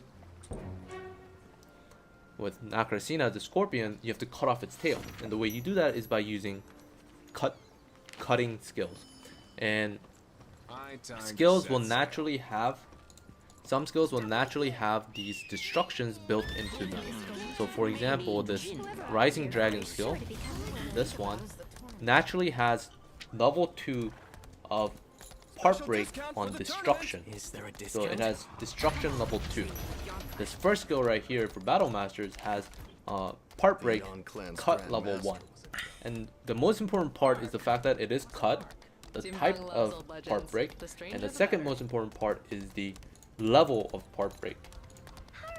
So most bosses will be broken after you reach a certain level of part break, so it kind of adds up. So the best example I can give is Nakrasina, because not many classes, in fact almost no classes outside of Berserkers and maybe a couple of handful of skills from some of the other classes have cut available in their toolkit.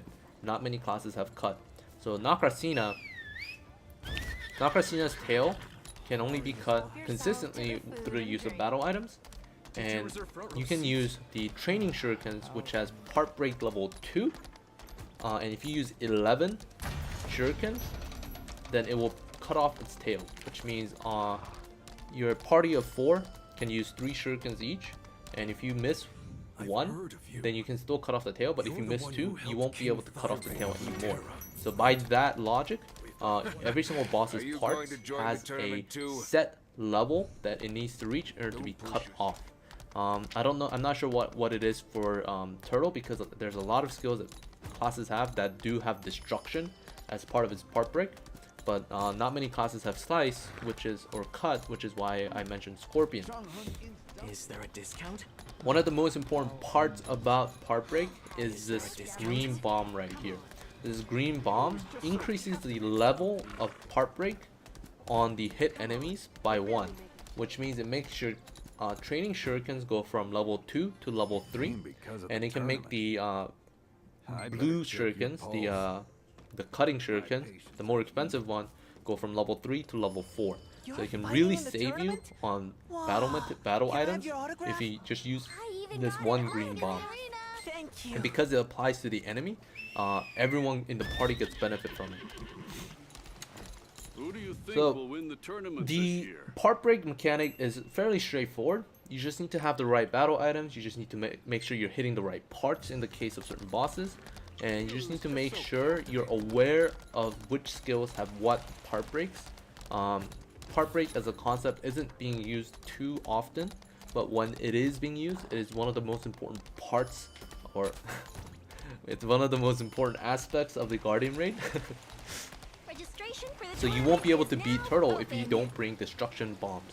You won't be able to beat Scorpion. Well, you can, but you won't be able to make him nice and calm and easy to beat if you don't bring slicing shurikens. Because when the Scorpion still has his tail, he's very Thank you for submitting your application. his damage potential is way higher and is extremely dangerous compared to when his tail is cut off. So just make sure you're bringing the right stuff, make sure you're bringing the right battle items and the right skills to deal with the kind of part break that you might have to do. We'll see in the future if there are more raid bosses that require these part breaks, but for the most part, just make sure you're prepared. That's more.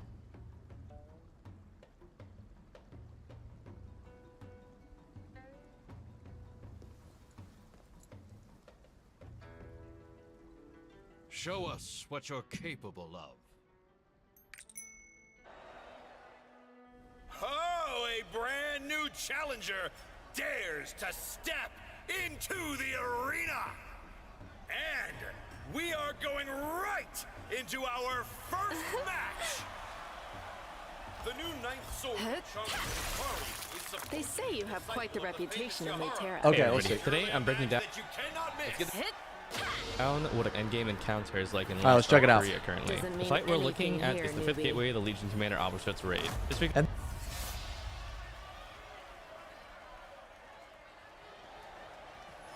Chong-Hu's ninth sword, Hurry, looks nervous. But do not underestimate her. The rising star of the tournament. Is it just me or is our underdog looking pretty relaxed? Chong-Hun tournament is getting pretty heated up. Everyone, are you enjoying the event? Make some noise!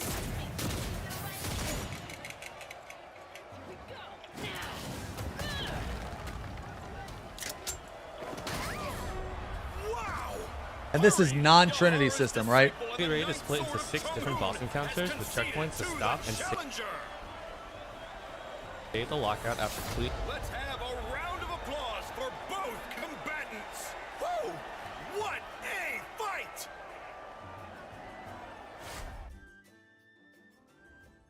In the 2nd and 4th boss encounters, you can reform boss encounters with. And this is non-Trinity system, right? The raid is split into 6 different boss encounters with checkpoints to stop and save the lockout after completing the 2nd and 4th boss encounters. You can reform and pick up where you left off with the same party members or switch it up. Okay, I'm having like issues telling what the fuck's going on. Okay, so that was a dynamo and a chariot. Portions. So if you complete phase 2, you'll earn 33% of the potential materials for crafting the new set. Phase 4 nets you 66% and phase so this 6 is gets you just 100%. dodge shit Gateway so 5 far. hits you against the Queen of Nightmares herself, Abershut. He has 23 billion HP in this encounter, evenly split into 200 individual lines of HP. 23 billion HP. I guess like 23 million wasn't quite enough. HP. This helps us more easily identify when certain gimmick mechanics will occur at. He has a total of 30. This helps you understand easier. Look at this This chart. helps us more easily identify when certain gimmick mechanics. Look at this chart. 180 times HP. What is this? Is this 18 billion? What? 100 and... Oh my god. Why are there so many health bars? Why not just have one big health bar? Why is this necessary? Okay, shape gimmick, meteor drop. Okay, now I get it. Why can't this just say 20%? What looks better to you guys? Option 1 or option 2? Because I like 80% better than 180x HP. Why is it like this? Okay, sorry, I'm nitpicking. Anyway. Mechanics will occur at. He has a total of 31 different patterns that can be used in any random order. But 31 is not including upgraded patterns as she gets lower HP. Also not including the gimmick attacks or the cube mini boss. Okay. Between major HP thresholds. But we'll just be covering the major gimmicks though to keep this video concise. At 180 lines of health, the first major gimmick happens. All 8 players are given a black or white shape. There are 4 shapes, so 2 people will get the same shape, 1 in black and 1 in white. At periodic intervals, shapes will be summoned while you're DPSing Abershut that will float across the screen. You must collect a certain number of shapes depending on which shape you were assigned at the start of the mechanic. Circles have to collect 2, squares have to collect 4, hexagons 6, and star 8. If you collect the wrong color shape, it's considered -1. There will also be patterns that are needles that travel across the screen, homing in on a player for a few seconds before traveling in a straight line. That if you're hit by it, it's a 50% chance it's either a black or a white shape, so it could help or set you back. The other mechanic are long line telegraphs across the entire map that if you're hit, do the same thing as a needle. You know what? I'll hold my comments until after he gets... Wait, hold on. This is the shape gimmick. Okay. Of that, okay. One that also summons a needle, which travels. Mechanic gimmicks. I mean, you have to lower Abershut to 140 lines of health while collecting the correct number of shapes for every player. It's common to have the correct number of stacks of your shape, only to get screwed over by the last summoning of shapes. Needles and line telegraphs are around 145 lines. If any of the 8 players has an incorrect number of stacks when entering the 140 line gimmick, it's a guaranteed raid wipe and you have to start over. At 140 lines, Abershut okay, so that's pretty punishing. So if a single person doesn't collect the correct amount, okay, so yeah, that's pretty punishing. Or a cross shape underneath her. This helps us determine where we need to stack with the other player to safely place this. If it's a circle, we place the safe spots in a plus shape. If it's a cross, we place the safe spots in an X shape. This is to avoid giant death lasers during meteor drop. Okay. Symbol on the ground for the next pattern. Before we stack, we have to dodge line laser telegraphs twice, with the second one giving us about a second afterwards to converge with the other player. If done successful, all 4 players will place a symbol in 4 sections of the map evenly spaced from each other. Albershot proceeds to shift the map, and one of the 8 players has to guide a certain shaped meteor into the corresponding symbol placed in the previous mechanic. Failing to do that wipes the raid. While doing this, players have to dodge a lot of large AoE telegraphs, the red scary ones that are one-shots.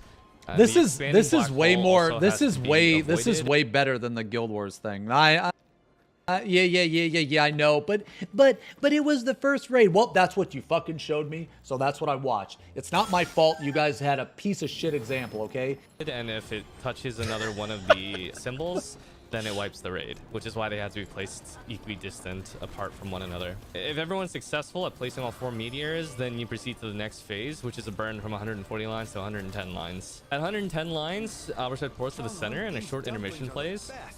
2 large spheres are summoned into the map, and there's also glyphs on the ground which light up that tell us what to do in this mechanic. I do like the different camera angles example, okay? But it was the first raid.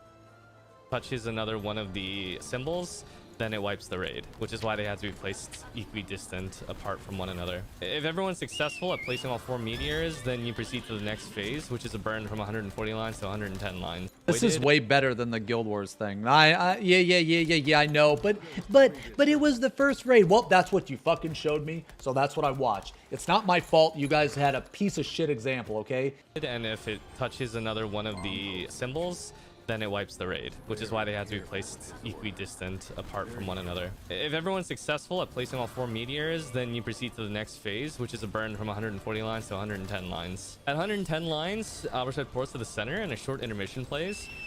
2 large spheres are summoned into the map, and there's also glyphs on the ground which light up that tell us what to do in this mechanic. I do like the different camera order angles. In which the 3 major targets have to be neutralized with fatigue damage from our spells. Being inside of order wipes the raid, and taking too long also wipes the raid. At the same time, illusions of Albershot can spawn in up to 6 positions, 3 above and 3 below. It's random. Every illusion that gets summoned has to be countered within a second of it appearing. Failing to do so silences the entire party, which screws up the neutralization, and also the illusion blows up and does like 50% of your health. If all the illusions are successfully countered and the 3 main targets are neutralized in the correct order, then you move on to the next phase. In the next phase, the 2 orbs that were just neutralized create portals that lead to a different cube mini-boss in a separate area. To pass the gimmick, 1 player has to collect 12 white orb buffs. I mean, this boss is pretty cool. And then in the left side portal, I think this is. I think this is pretty cool. 3 gold orbs each. The 12 white orb player is probably going to have to be a support because the white orbs inflict a DOT, a stacking damage over time debuff on you as you collect each orb. At least 1 player has to be countered within a second of it appearing. Failing to positions, too long also wipes the raid. At the same time, illusions of Albershot can spawn in up to 6 positions, 3 above and 3 below. It's random. Every illusion that gets summoned has to be countered within a second of it appearing. Failing to do so silences the entire party, which screws up the neutralization, and also the that gets summoned. At the same time, hits have to be neutralized with fatigue damage from our spells. Being inside of order wipes the raid, and taking too long also wipes the raid. At the same time, illusions of Albershot can spawn in up to 6 positions, 3 above and 3 below. It's random. Every illusion that gets summoned has to be countered within a second of it appearing. Failing to do so silences the entire party, which screws up the neutralization, and also the illusion blows up and does like 50% of your health. I'm watching a raid, one of the hardest raids in Lost Ark right now, and this guy's going over the instructions on what all these guys have to do for this raid boss, and holy shit.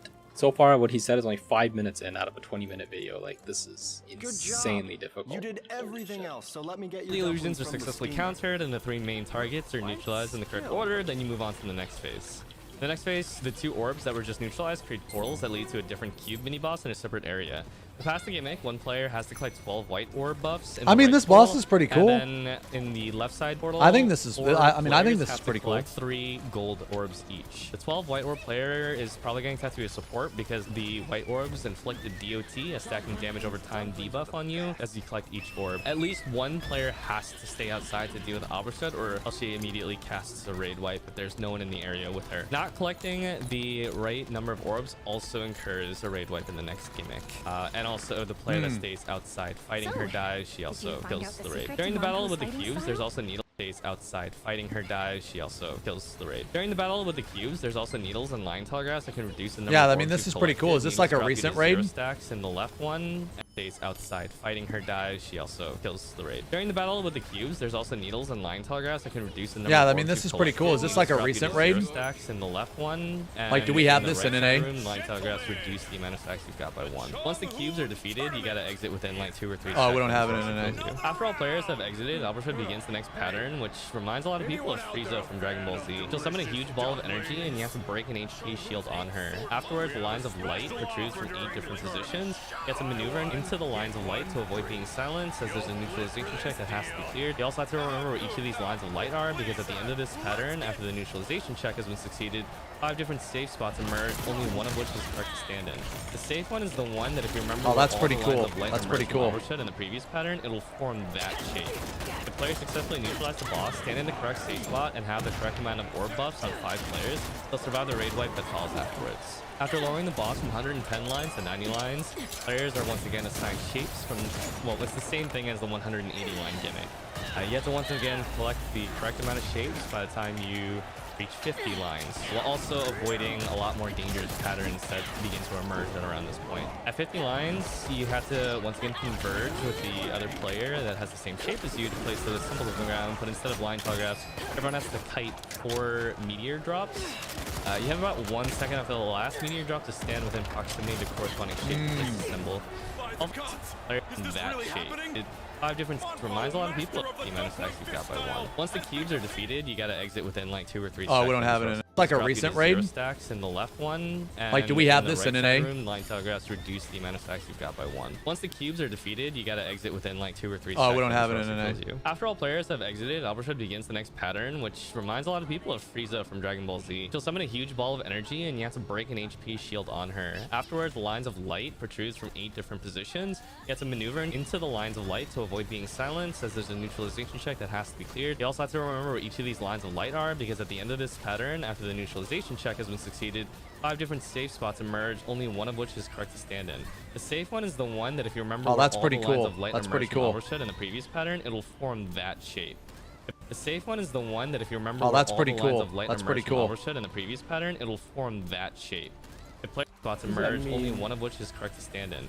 The safe one is the one that if you remember, Oh, where that's all pretty the lines cool. of light That's emerge pretty from cool. Overshoot, HP No, I shield don't on her. remember. What the Afterwards, hell? the lines of light protrudes from 8 different positions. Oh, you have to maneuver the one into the underneath. lines of Wow, light to that's avoid being insane. silenced, as there's a neutralization check that has to be cleared. Congratulations You on also your have to remember victory. where each of these lines of light are, because at the end of this pattern, after the neutralization check has been succeeded, 5 different safe spots emerge, only one of which is correct to stand in. The safe one is the one that if you Holy remember, shit. to maneuver into the line That of is the next pattern, insane. which reminds a lot of people of Frieza from Dragon Ball Z. She'll summon a huge ball of energy, and you have to break an HP shield on her. Afterwards, the lines of light protrudes from 8 different positions. You have to maneuver into the lines of light to avoid being silenced, as there's a neutralization check that has to be cleared. You also have to remember where each of these lines of light are, because at the end of this pattern, after the neutralization check has been succeeded, 5 different safe spots emerge, only one of which is correct to stand in. The safe one is the one that if you remember, Oh, where that's all pretty the lines cool. of light That's emerge pretty from cool. Overshoot in the previous pattern, it'll form that shape. If players successfully neutralize the boss, stand in the correct safe spot, and have the correct amount of orb buffs on 5 players, they'll survive the raid wipe that follows afterwards. After lowering the boss from 110 lines to 90 lines, players are once again assigned shapes from, well, it's the same thing as the 180 line gimmick. You have to once again collect the correct amount of shapes by the time you reach 50 lines, while also avoiding a lot more dangerous patterns that begin to emerge at around this point. At 50 lines, you have to once again converge with the other player that has the same shape as you to place the symbols on the ground, but instead of line telegraphs, everyone has to kite 4 meteor drops. You have about 1 second after the last meteor drop to stand within proximity of the corresponding shape to place the symbol. Hopefully at this point, everyone has survived and was able to place their That's symbol pretty to cool. prevent the last 8 Yeah, that's player pretty gimmick. cool.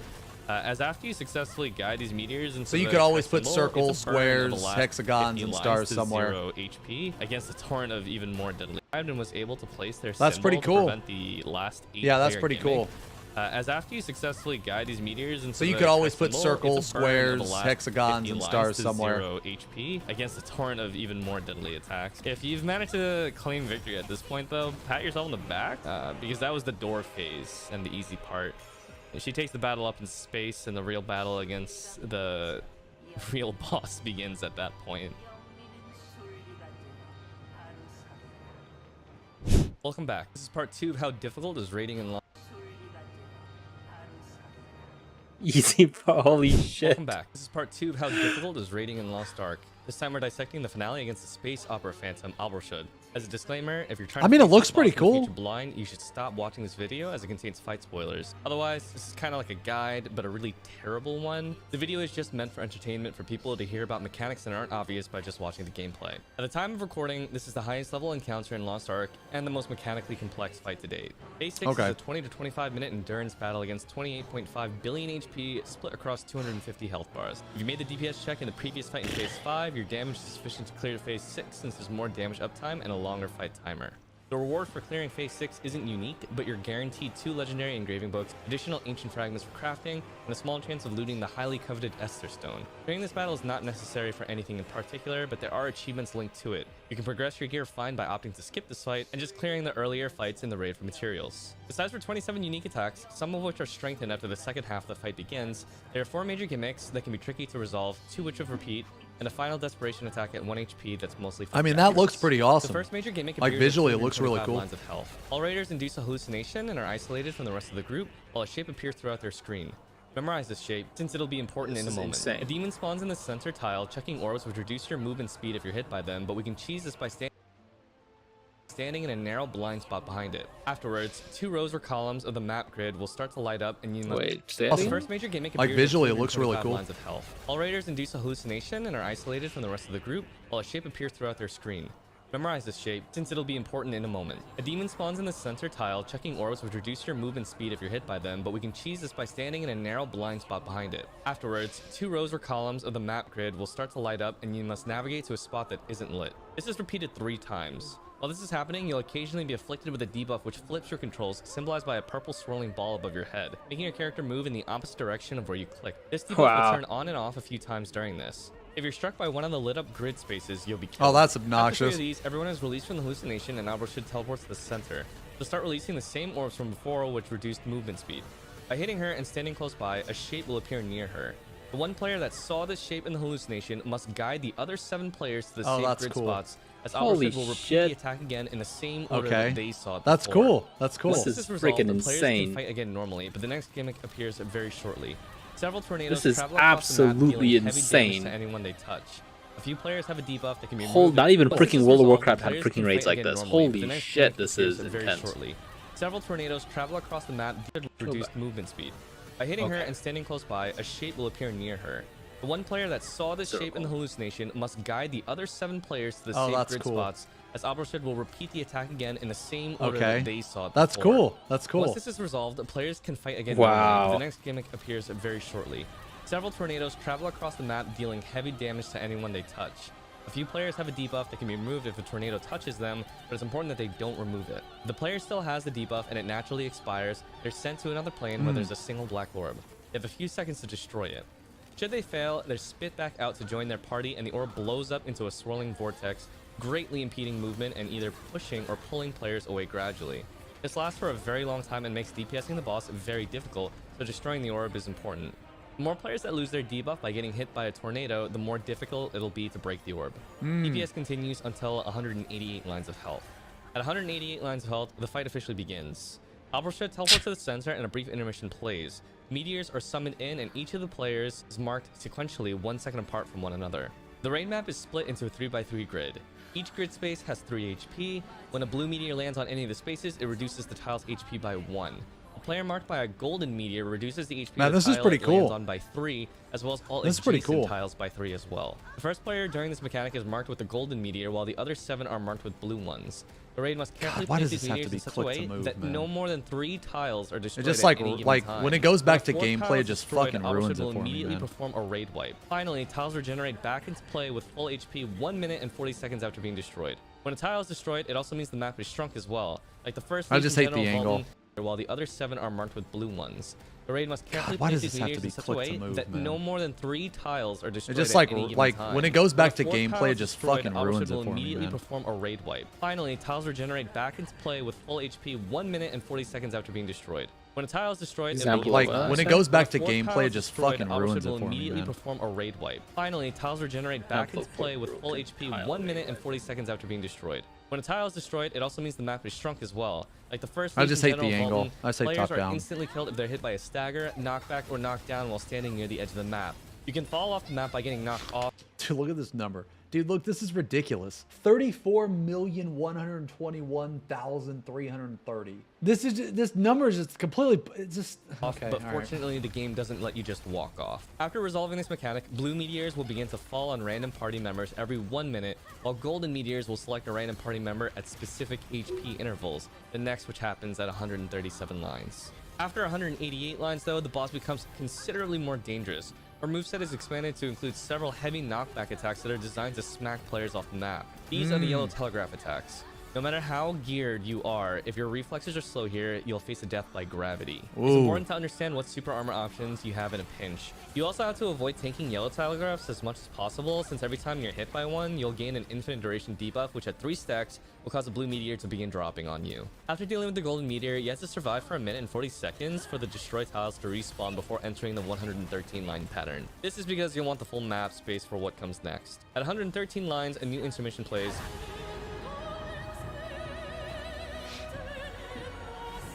I like the music, man. I mean, this is a really cool fight. This is really cool.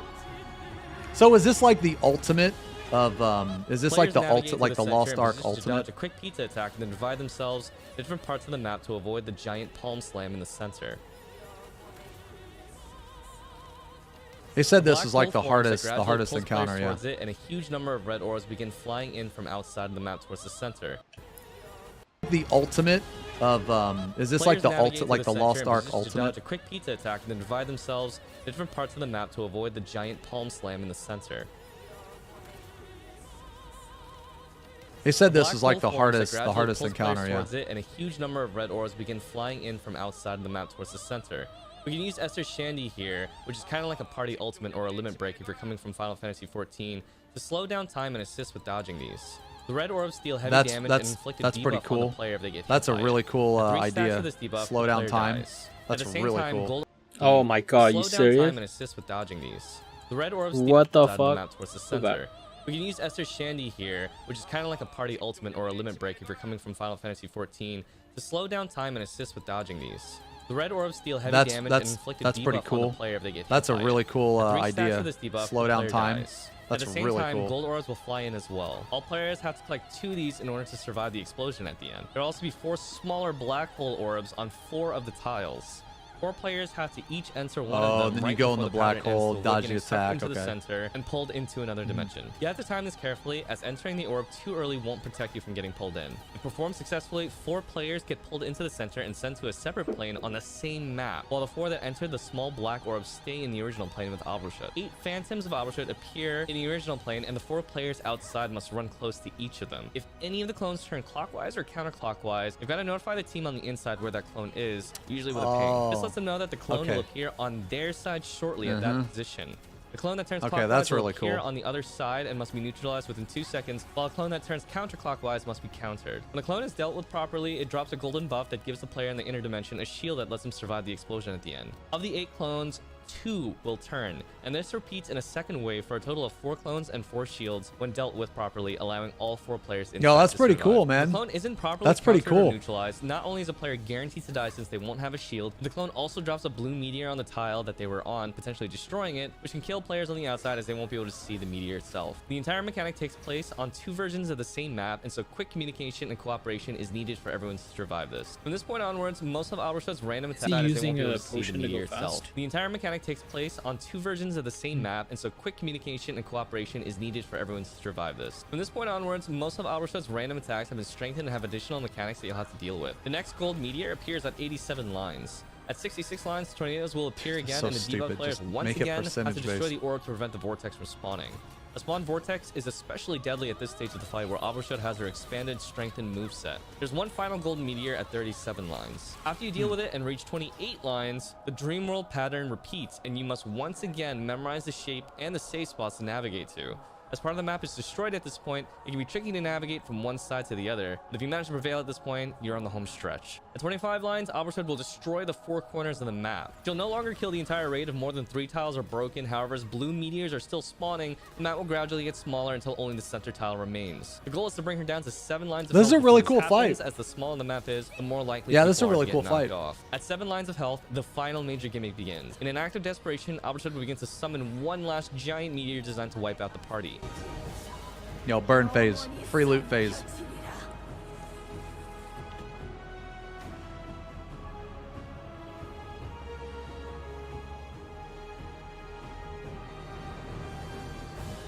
Mhm.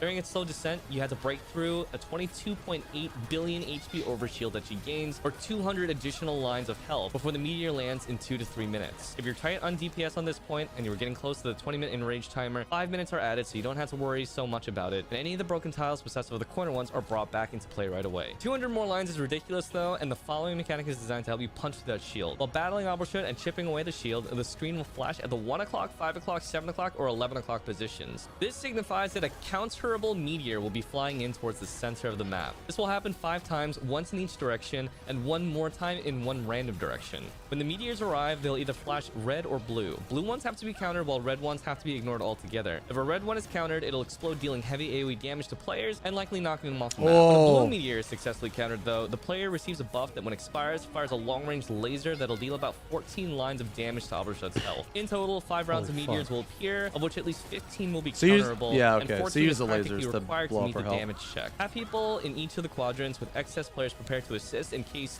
2 blue meteors appear in 1 quadrant. If you fail to break the shield, the final meteor lands, killing everyone. But if you succeed, then buffs will scatter across the map. Players only need to pick up 1, which will grant them a shield that lets them survive the meteor. Finally, bring Albershot down to 1 HP and the last gimmick occurs. An orb spawns at the 7 o'clock 1 position, which she HP. summons in order to wipe out the remaining players. The orb has to be destroyed with normal damage before she can. However, it regenerates 40 million HP per second. As you hit the orb, buffs will pop out of it, which when collected greatly increase your damage output, stacking up to 9 times. Pick up as many orbs as you can and then nuke her last attack faster than it can regenerate, bringing an end to the fight once and for all. Please stop watching here if you want to avoid story cinematic spoilers.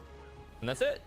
While there will be raids in the future that are tougher, Albershot's raid is definitely the most visually stunning. Sometime in 2022, Yeah, that was we'll a also cool. have to deal That with was a this cool. encounter on Hell That was Mode, really which has cool. Equalized gear, tighter DPS checks, additional mechanics, and a prestige achievement for completing both this encounter as well as the previous one from the other video back to back with no restarts and not a single death across the entire party. I look forward to showing you all that encounter. Yeah, that was a whenever pretty it cool comes. fight. That insane. Yo, hey Akashi, thank you for the resub.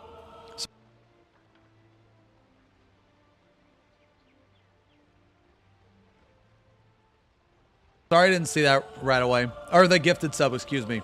Thank you very much for the gifted. Sorry I didn't see that right away.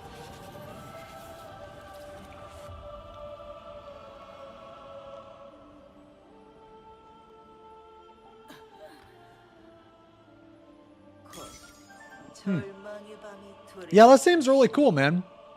Yeah, this fight seems really cool. Yeah, if it wasn't top down, I'd probably try it. Or if there wasn't like too much shit going on, I'd probably try it. You guys said this isn't in the NA version yet. NA version is like a Realm Reborn, Heaven's Ward. Yeah, this fight seems cool, man.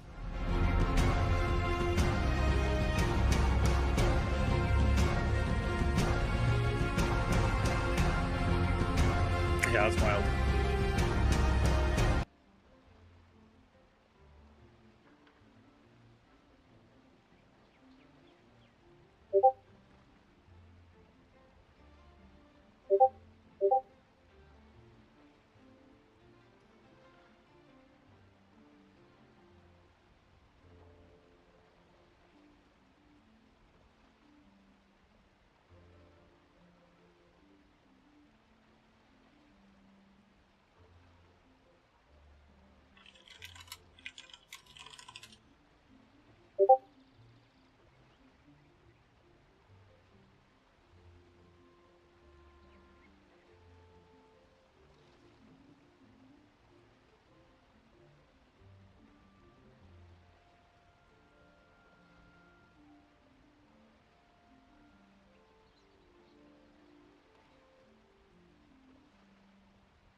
This a try too. So I do matchmaker or find party? How does this work?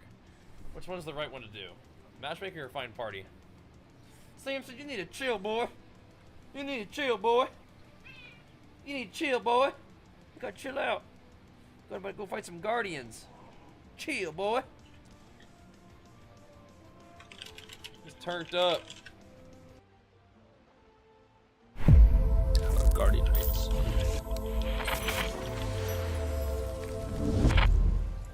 Yo, what's going on, guys? Arix here. Welcome back to another video for Lost Ark. And in this one, I want to talk about Guardian Raids, another one of the end game activities. And for those of you guys that are Monster Hunter players, which I'm sure a lot of you guys on this channel are, this is basically the Monster Hunter style quest. It'll see you go into a map where you don't know the current location of the monster. Using a flare can of course help you locate this. I'll speak more on this in a moment, but you then go and find the monster, you battle it. It doesn't have a visible health bar, so of course you are whistling down its health again in true Monster Hunter fashion. You also have limited uses of potions. You can also only die a number of times, but in doing so, it is also a chance to get more rewards. They're incredibly fun. They do, of course, get pretty challenging later on, and there are plenty of guardians to go after. So, much like we did with Chaos Dungeons, in this video, I want to put together a complete guide to Guardian Raids, going over how you unlock them, what you need to know about them, mechanics, all that stuff. So if you guys do enjoy this, you do find it helpful, a like would be super appreciated. If you guys have been enjoying the Lost Ark content, make sure you stick around. If you're new to Lost Ark, then definitely keep it locked for the videos, because we're going to be going through all the different endgame activities in separate videos, giving you everything you need to know.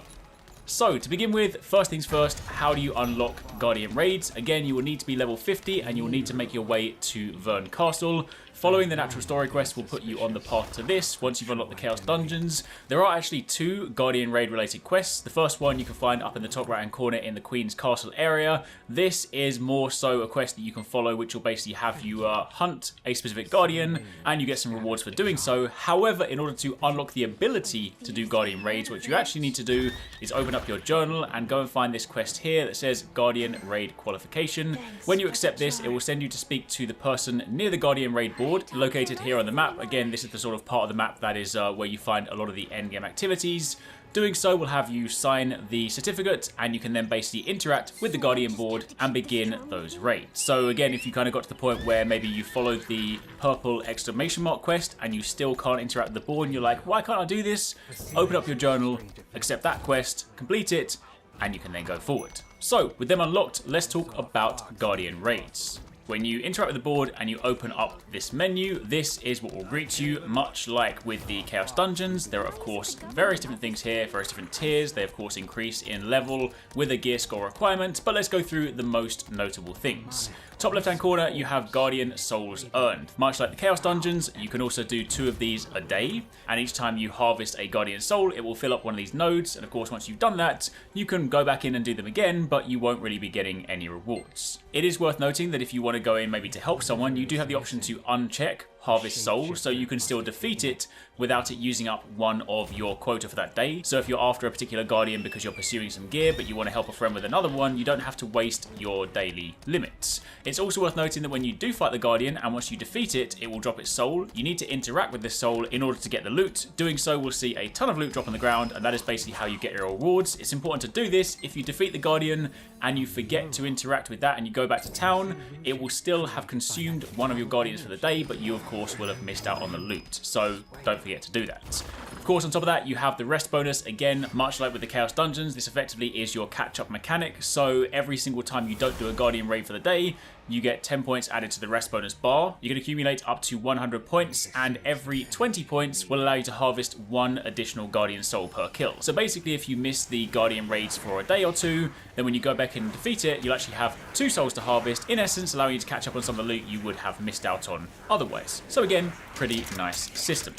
Below that, of course, you have your raid levels. Every raid level contains 4 different Guardians. You need to slay each Guardian on the current level at least once to unlock the next level. But of course, Guardians of higher raid levels reward you with higher tier and rarity drops. But they also have the item level accordingly, so you will need to complete these and level up your gear or hone your gear in order to qualify for them. The page also tells you the weakness of that particular Guardian, so you can use this to prepare. This is definitely one of those events that page also tells you the weakness of that particular Guardian, so you can levels all contains 4 different Guardians.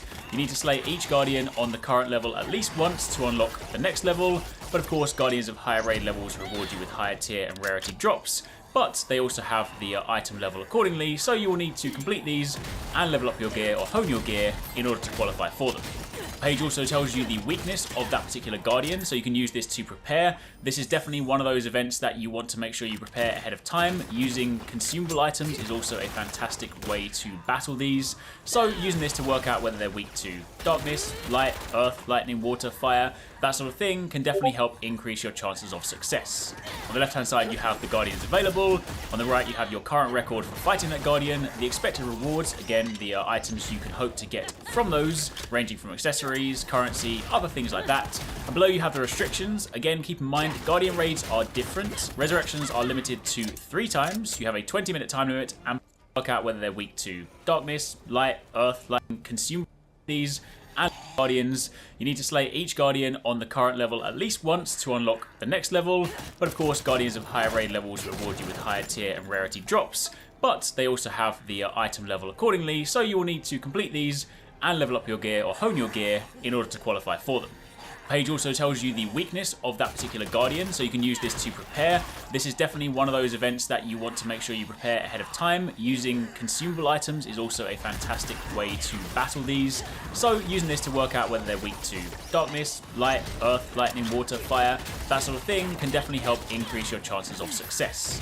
On the left hand side you have the Guardians available, on the right you have your current record for fighting that Guardian, the expected rewards, again the items you can hope to get from those, ranging from accessories, currency, other things like that. And below you have the restrictions. Again, keep in mind Guardian raids are different. Resurrections are limited to 3 times, you have a 20-minute time limit, and potion uses on the F1 bar are not allowed, so you can only use the ones that go in your numerical bar, and of course those are also limited. You can only have 5 per life. Again, this supports matchmaking, so you can either go in solo if you want, with some randoms, or with your pre-made team.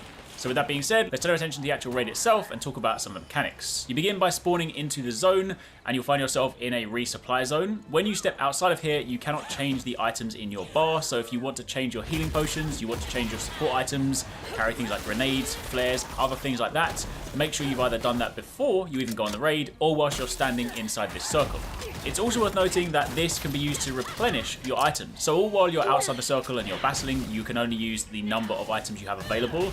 If, however, you happen to go through all of your potions and maybe you don't want to risk dying and potentially making the team wipe, you can come all the way back here. Stepping inside the circle will replenish your items. Of course, if you die and you spawn back here, it will also replenish those items. So do keep that in the circle and you're battling. You things like that. Make sure you've either done that before with some randoms or with your pre-made team.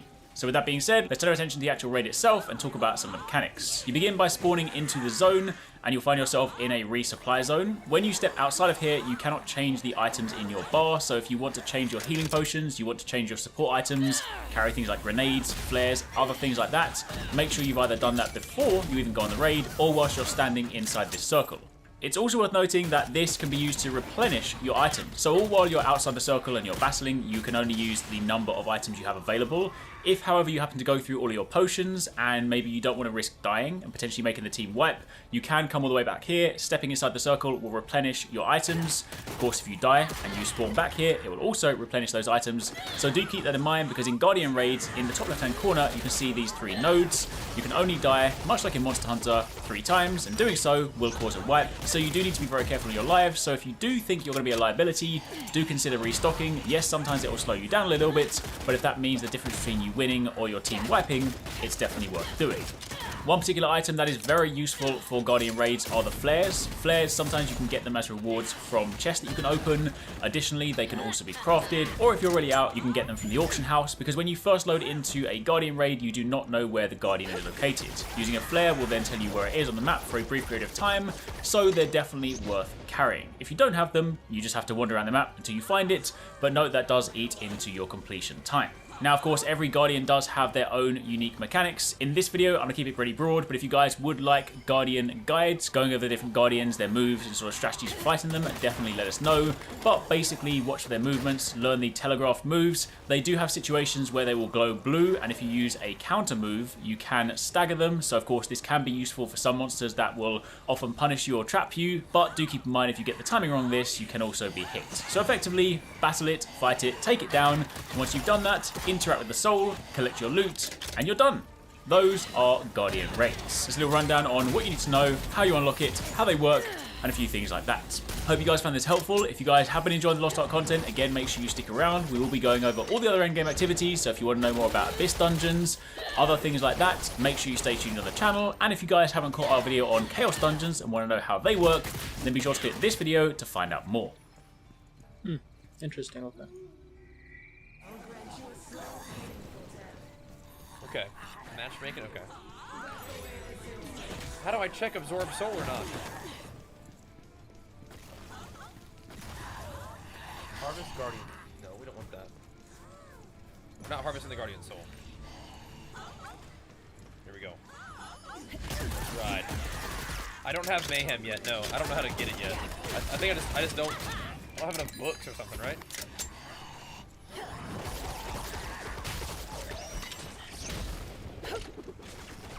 Need more books.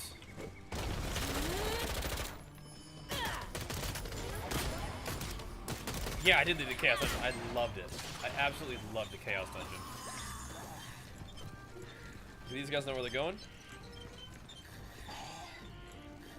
Let's do some Monster Hunter action here. Samson. Have a Paladin. Okay. You guys lead the way.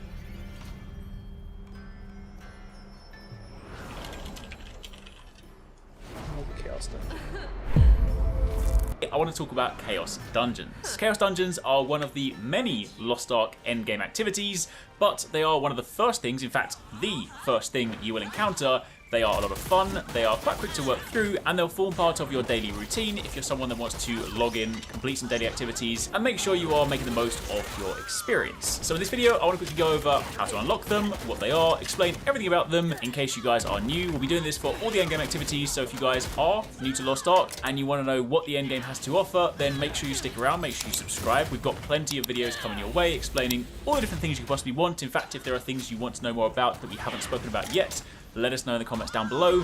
But today, we're talking Chaos Dungeons. So, first things first, in order to unlock these, again, you will need to be level 50, and you will need to have got to Vern Castle. In doing so, you then want to continue to follow the main story quest lines. Super simple. You get to Vern Castle. You guys know the deal by now. When you get to a new city, you tend to walk around, chat to a few people, and if you do that, then you will come across this chap here who is standing just outside the Chaos Dungeon location. This sort of quadrant on the map, this is basically where a lot of your endgame activities are located. And when you go here, you speak to him, he will then unlock Chaos Dungeons for you, and standing right behind him is a statue. You can interact with this, and this is how you begin your Chaos Dungeons. Now, Chaos Dungeons themselves, I'll speak more about the actual mechanics in a moment, but broadly speaking, it is an awesome, very sort of arcadey experience. You load in and you basically fight waves of enemies. It's super satisfying because you can just use AoE skills to just blow everything up, and in doing so, you will of course earn rewards. This is a combination of resources you'll need to hone your gear, and also gear in and of itself. And you basically need to defeat the enemies, travel through portals, and complete all of this before the time runs out. Now again, I'll go into the actual specifics in a second, but first things first, let's talk about how this all works. So when you inspect the Chaos Dungeon board, you'll be greeted by this screen. There's a lot of information here, but let's talk about what you need to know. At the very top of the screen, you have a rest bonus. Now, the rest bonus is basically a means to allow you to catch up if, say, for example, you can't play every single day, because you can do 2 Chaos Dungeons a day to get the main rewards. You can continue to play them beyond this point, and you will get other rewards, but in order to get like the main things, you'll be doing 2 a day. However, in the event that you can't play for a day or for a couple of days, you have the rest bonus up here. What basically happens is every time you skip a Chaos Dungeon, if you don't do your dailies, this adds 10 points to your rest bonus bar. You can accumulate up to 100 points in total, and for every 20 points you get, it'll grant you bonus loot for 1 Chaos Dungeon run. So effectively see it like this: if you skip a couple of days and then of course you get up to 20, the next time you do a Chaos Dungeon run, you get bonus loot to effectively try and balance out the fact that you've missed a few days, which is quite nice because sometimes these games can be quite punishing. It can be like, hey, if you haven't logged in for the day, you've missed your loot, you're behind everyone, whereas this is sort of like a catch-up mechanic. But do keep in mind, the rest bonus does have a cap, so you do still want to make sure you're logging in every few days if you want to avoid missing out on loot. Now, of course, beneath that, you have all the different continents. To begin with, when you first get to Vern, you will just be doing stuff in North Vern. If you want to unlock the later Chaos Dungeons, you will need to continue to progress through the story missions, and of course, as you encounter new continents, you will unlock additional Chaos Dungeons. Of course, the later ones are higher item level, so again, if you're starting out, then North Vern is where you need to turn your attention to. Below that, of course, you have different levels. In order to enter different levels, you will of course need to be different item levels. So at first, level 1 and or maybe level 2 will be the only ones available to you. But of course, as you then progress through, as you earn more gear, as you hone your gear, you will... Oh shit.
Will then be able to tackle the higher levels. Of course, higher levels have better rewards, so ideally you want to be selecting the highest level you can possibly do.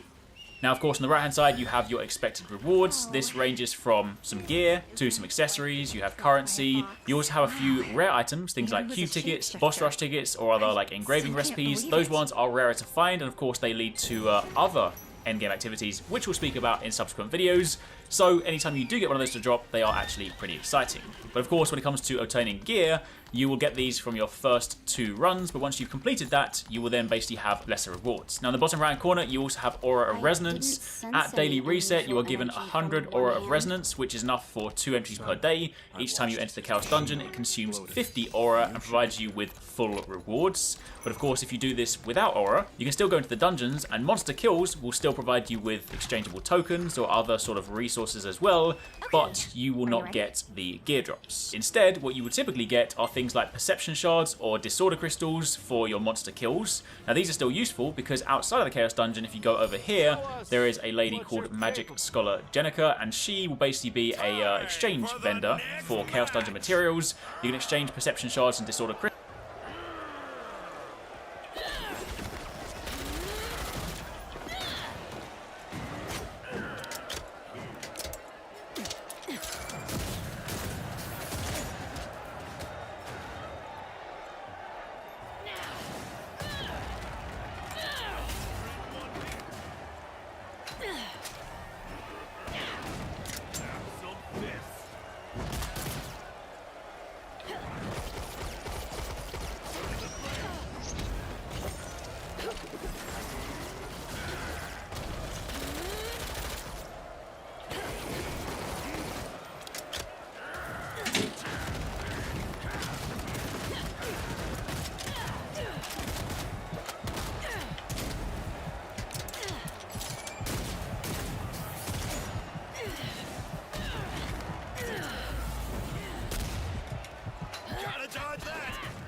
crystals for accessories, and Harmony Leapstones. So again, these are still useful. It's also worth noting that when you do run out of resonance and you repeat the Chaos Dungeons, they do have a rare chance of dropping accessories from time to time, but generally speaking, once your resonance is used, you're not really going to be getting gear drops, you're mainly going to be getting resource drops. Still useful, still worth doing, but just keep that in mind.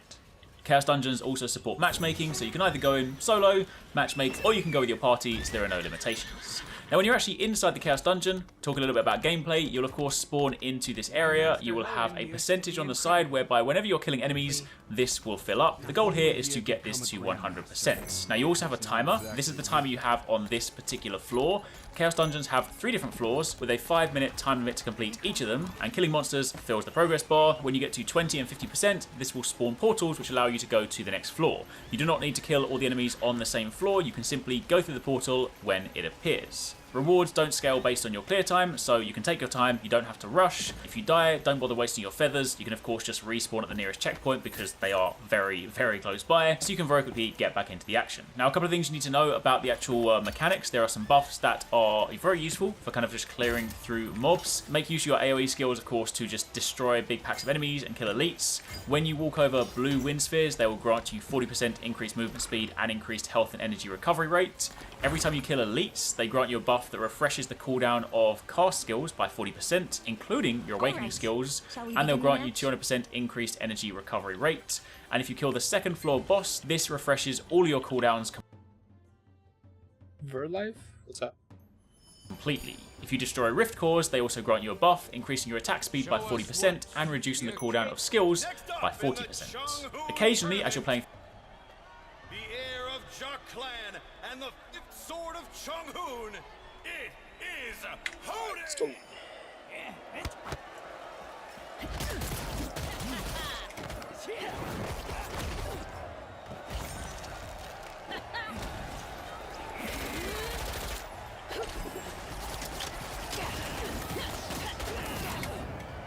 Hadouken!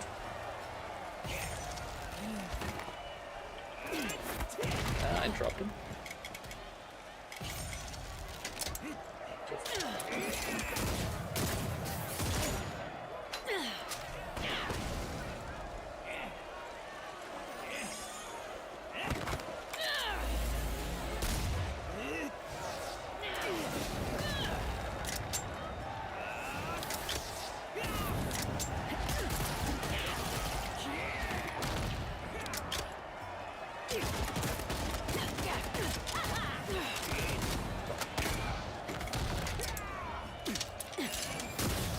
Whoa! What a bold move! Hadouken! Hadouken!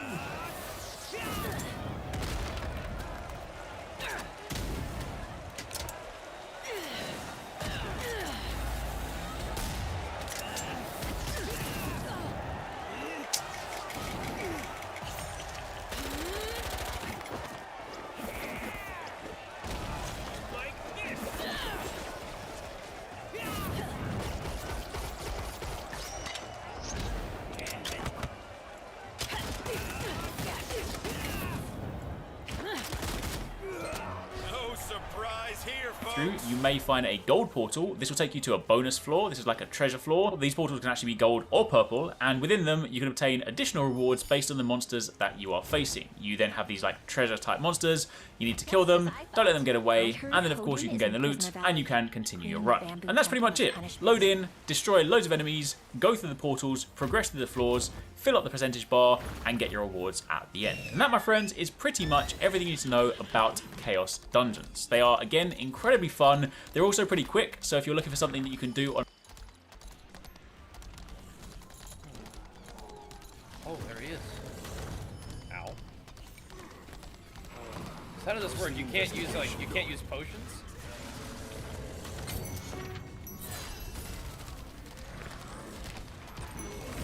Oh my god, we did some big damage there. I feel like I'm just getting worked right now. Like, why is this bear trying to kill me so hard?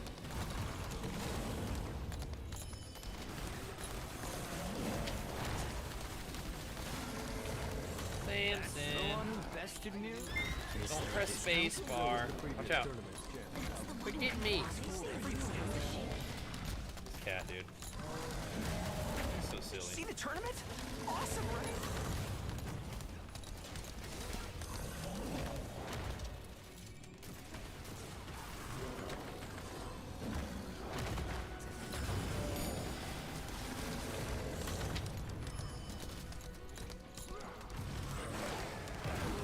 Dang it. He had a shield, holy moly. Like, am I the tank? Like, what's going on here?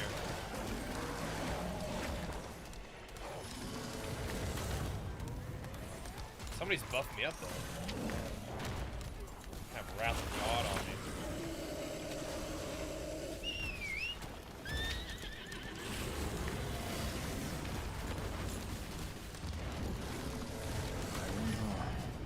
Brother Wanpo. Yes, guy just really doesn't like me.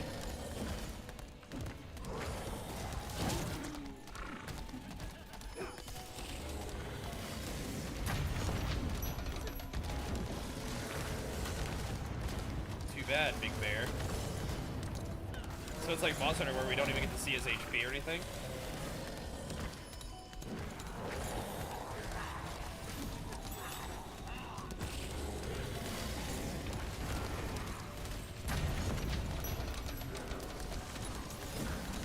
It's funny because I've just recently started playing a bunch of Monster Hunter Rise, and I absolutely loved it.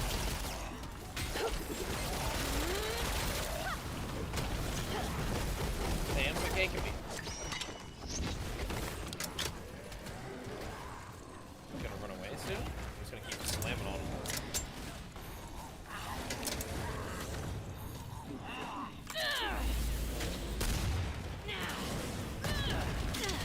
Our paladin's doing some work, dude. I'm like gaining health. I am a monster without a face.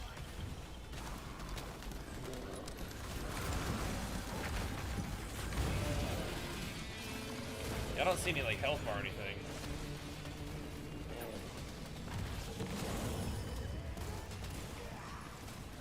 Gotta keep doing it. Oh no! If our his wife got sucked back. I heard the student of an amazing doctor named Sama used to Next live time he's in down, I that think we go village. ham, right?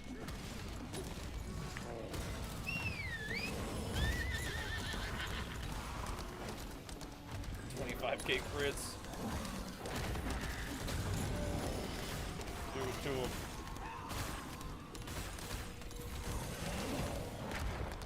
Just abandoned. Student of the divine doctor, Sama. Slam daddy. When I was young, my grandmother fell gravely ill. Yeah, I don't know if I like that attack in this situation. It's like, it put me in the line of fire there. That's not good.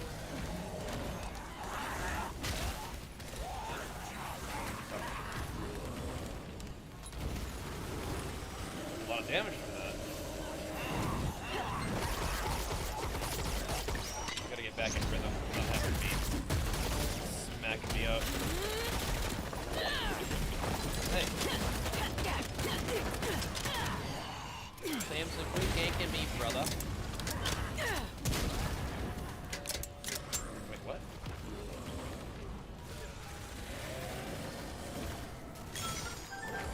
Did I get knocked down by? No, that was a fast attack. He's freaking out.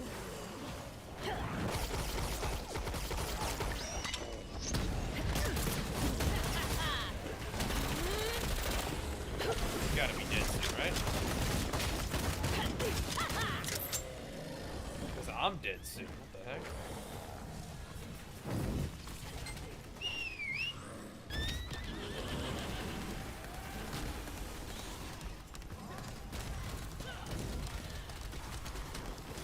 Not sure if I sell my ult though. Maybe I do.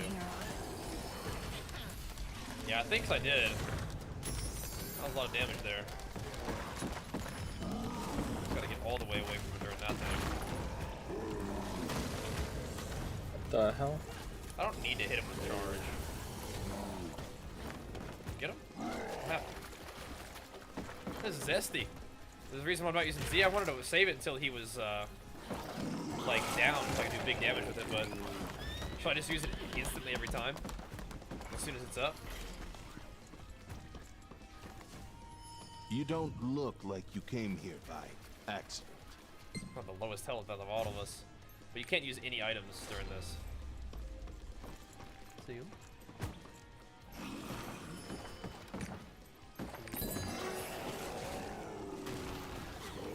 Monster Hunter. This is cool.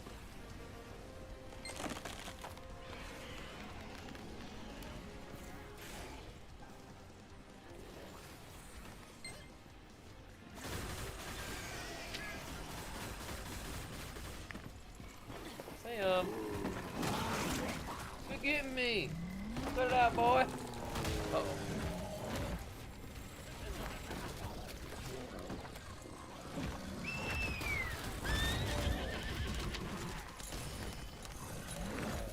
out of there, bro.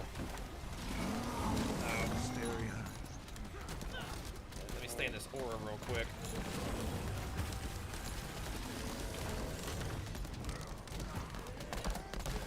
Definitely pretty useful to have a paladin in your group, huh?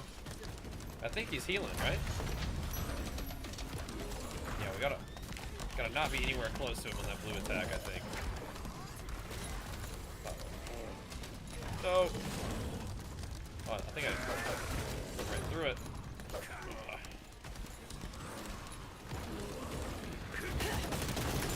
We got him. Big. Samson, we got him. We got him, Sam. Anybody strike one of my season? I don't think so, man. We got so much other stuff going on. I mean, I haven't even played enough to get glad. Honestly. Good job. Why are you such a troll, boy? Why are you so troll? He just love. He just wanna love. He just wanna love. Definitely the MVP, dude. Definitely the MVP. I did the most. Well, I did damage deal. That's good. Berserk is great. Yeah, I like it. I like it. Like it a lot. Okay. Okay. What do we do? We don't harvest this soul, right? Wait. Oh, I see.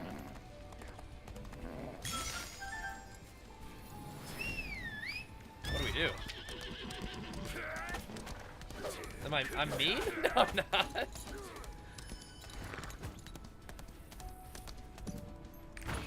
What do we do now? So we don't harvest this soul, right?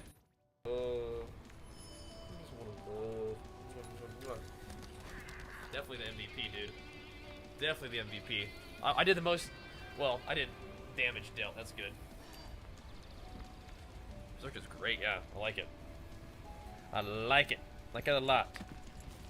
Okay. Okay. What do we do? So we don't harvest this soul, right? Wait. Oh, I see. The good news. Her condition isn't as bad as I thought. What do we do? Oh, thank you. I'm mean? No, I can't I'm not. believe you brought it down.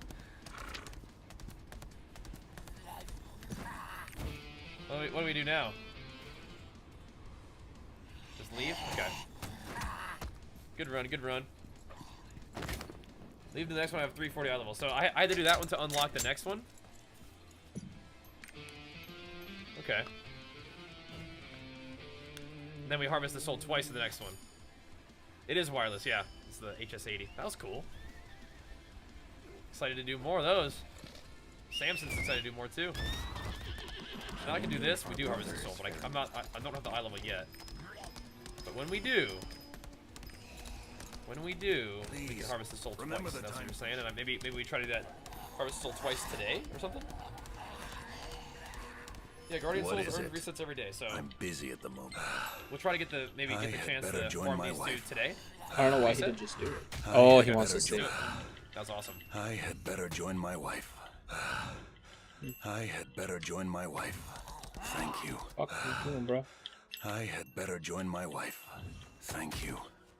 I will never Oh, this bitch is forget attacking me. That's what you did for us.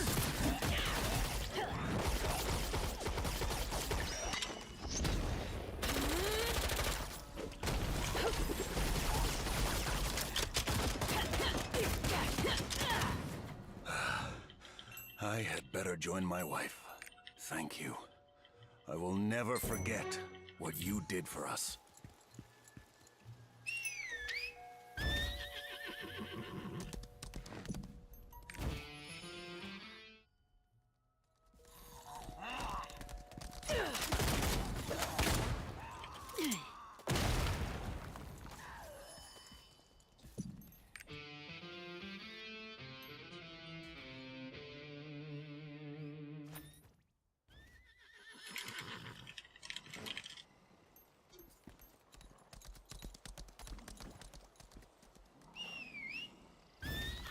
Hey everybody, today I'm breaking down what an endgame encounter is like in Lost Ark Korea currently. The fight we're looking at is the 5th Gateway, the Legion Commander Albert's raid. This weekly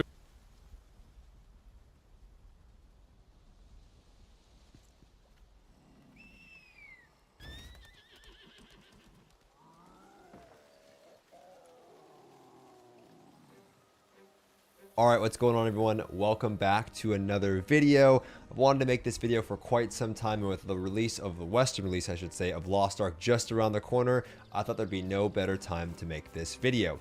There's a lot of conversation, and there has been a lot of conversation surrounding Lost Ark and the difficulty of the game. How hard is the end game content? Will it be welcoming to new players that haven't played the game before? We're jumping straight into technically tier 3. There was that video that my friend Saint made, we recently discussed on that interview that I did with him on my channel. The video was titled, How Hard is Endgame Raiding in Lost Ark? Something along those lines. And many people online reacted to that video. And when I talked to Saint about that video, he went out to say that that video was a mistake and that he regrets making the video because it may have scared some players away from the game, and that the raiding mechanics may seem too complex, and it seems like Fisher-Price mechanics. Anyway, many of you know that I've been playing the game for quite some time now, and it's been a game that I've really enjoyed over the past several months now.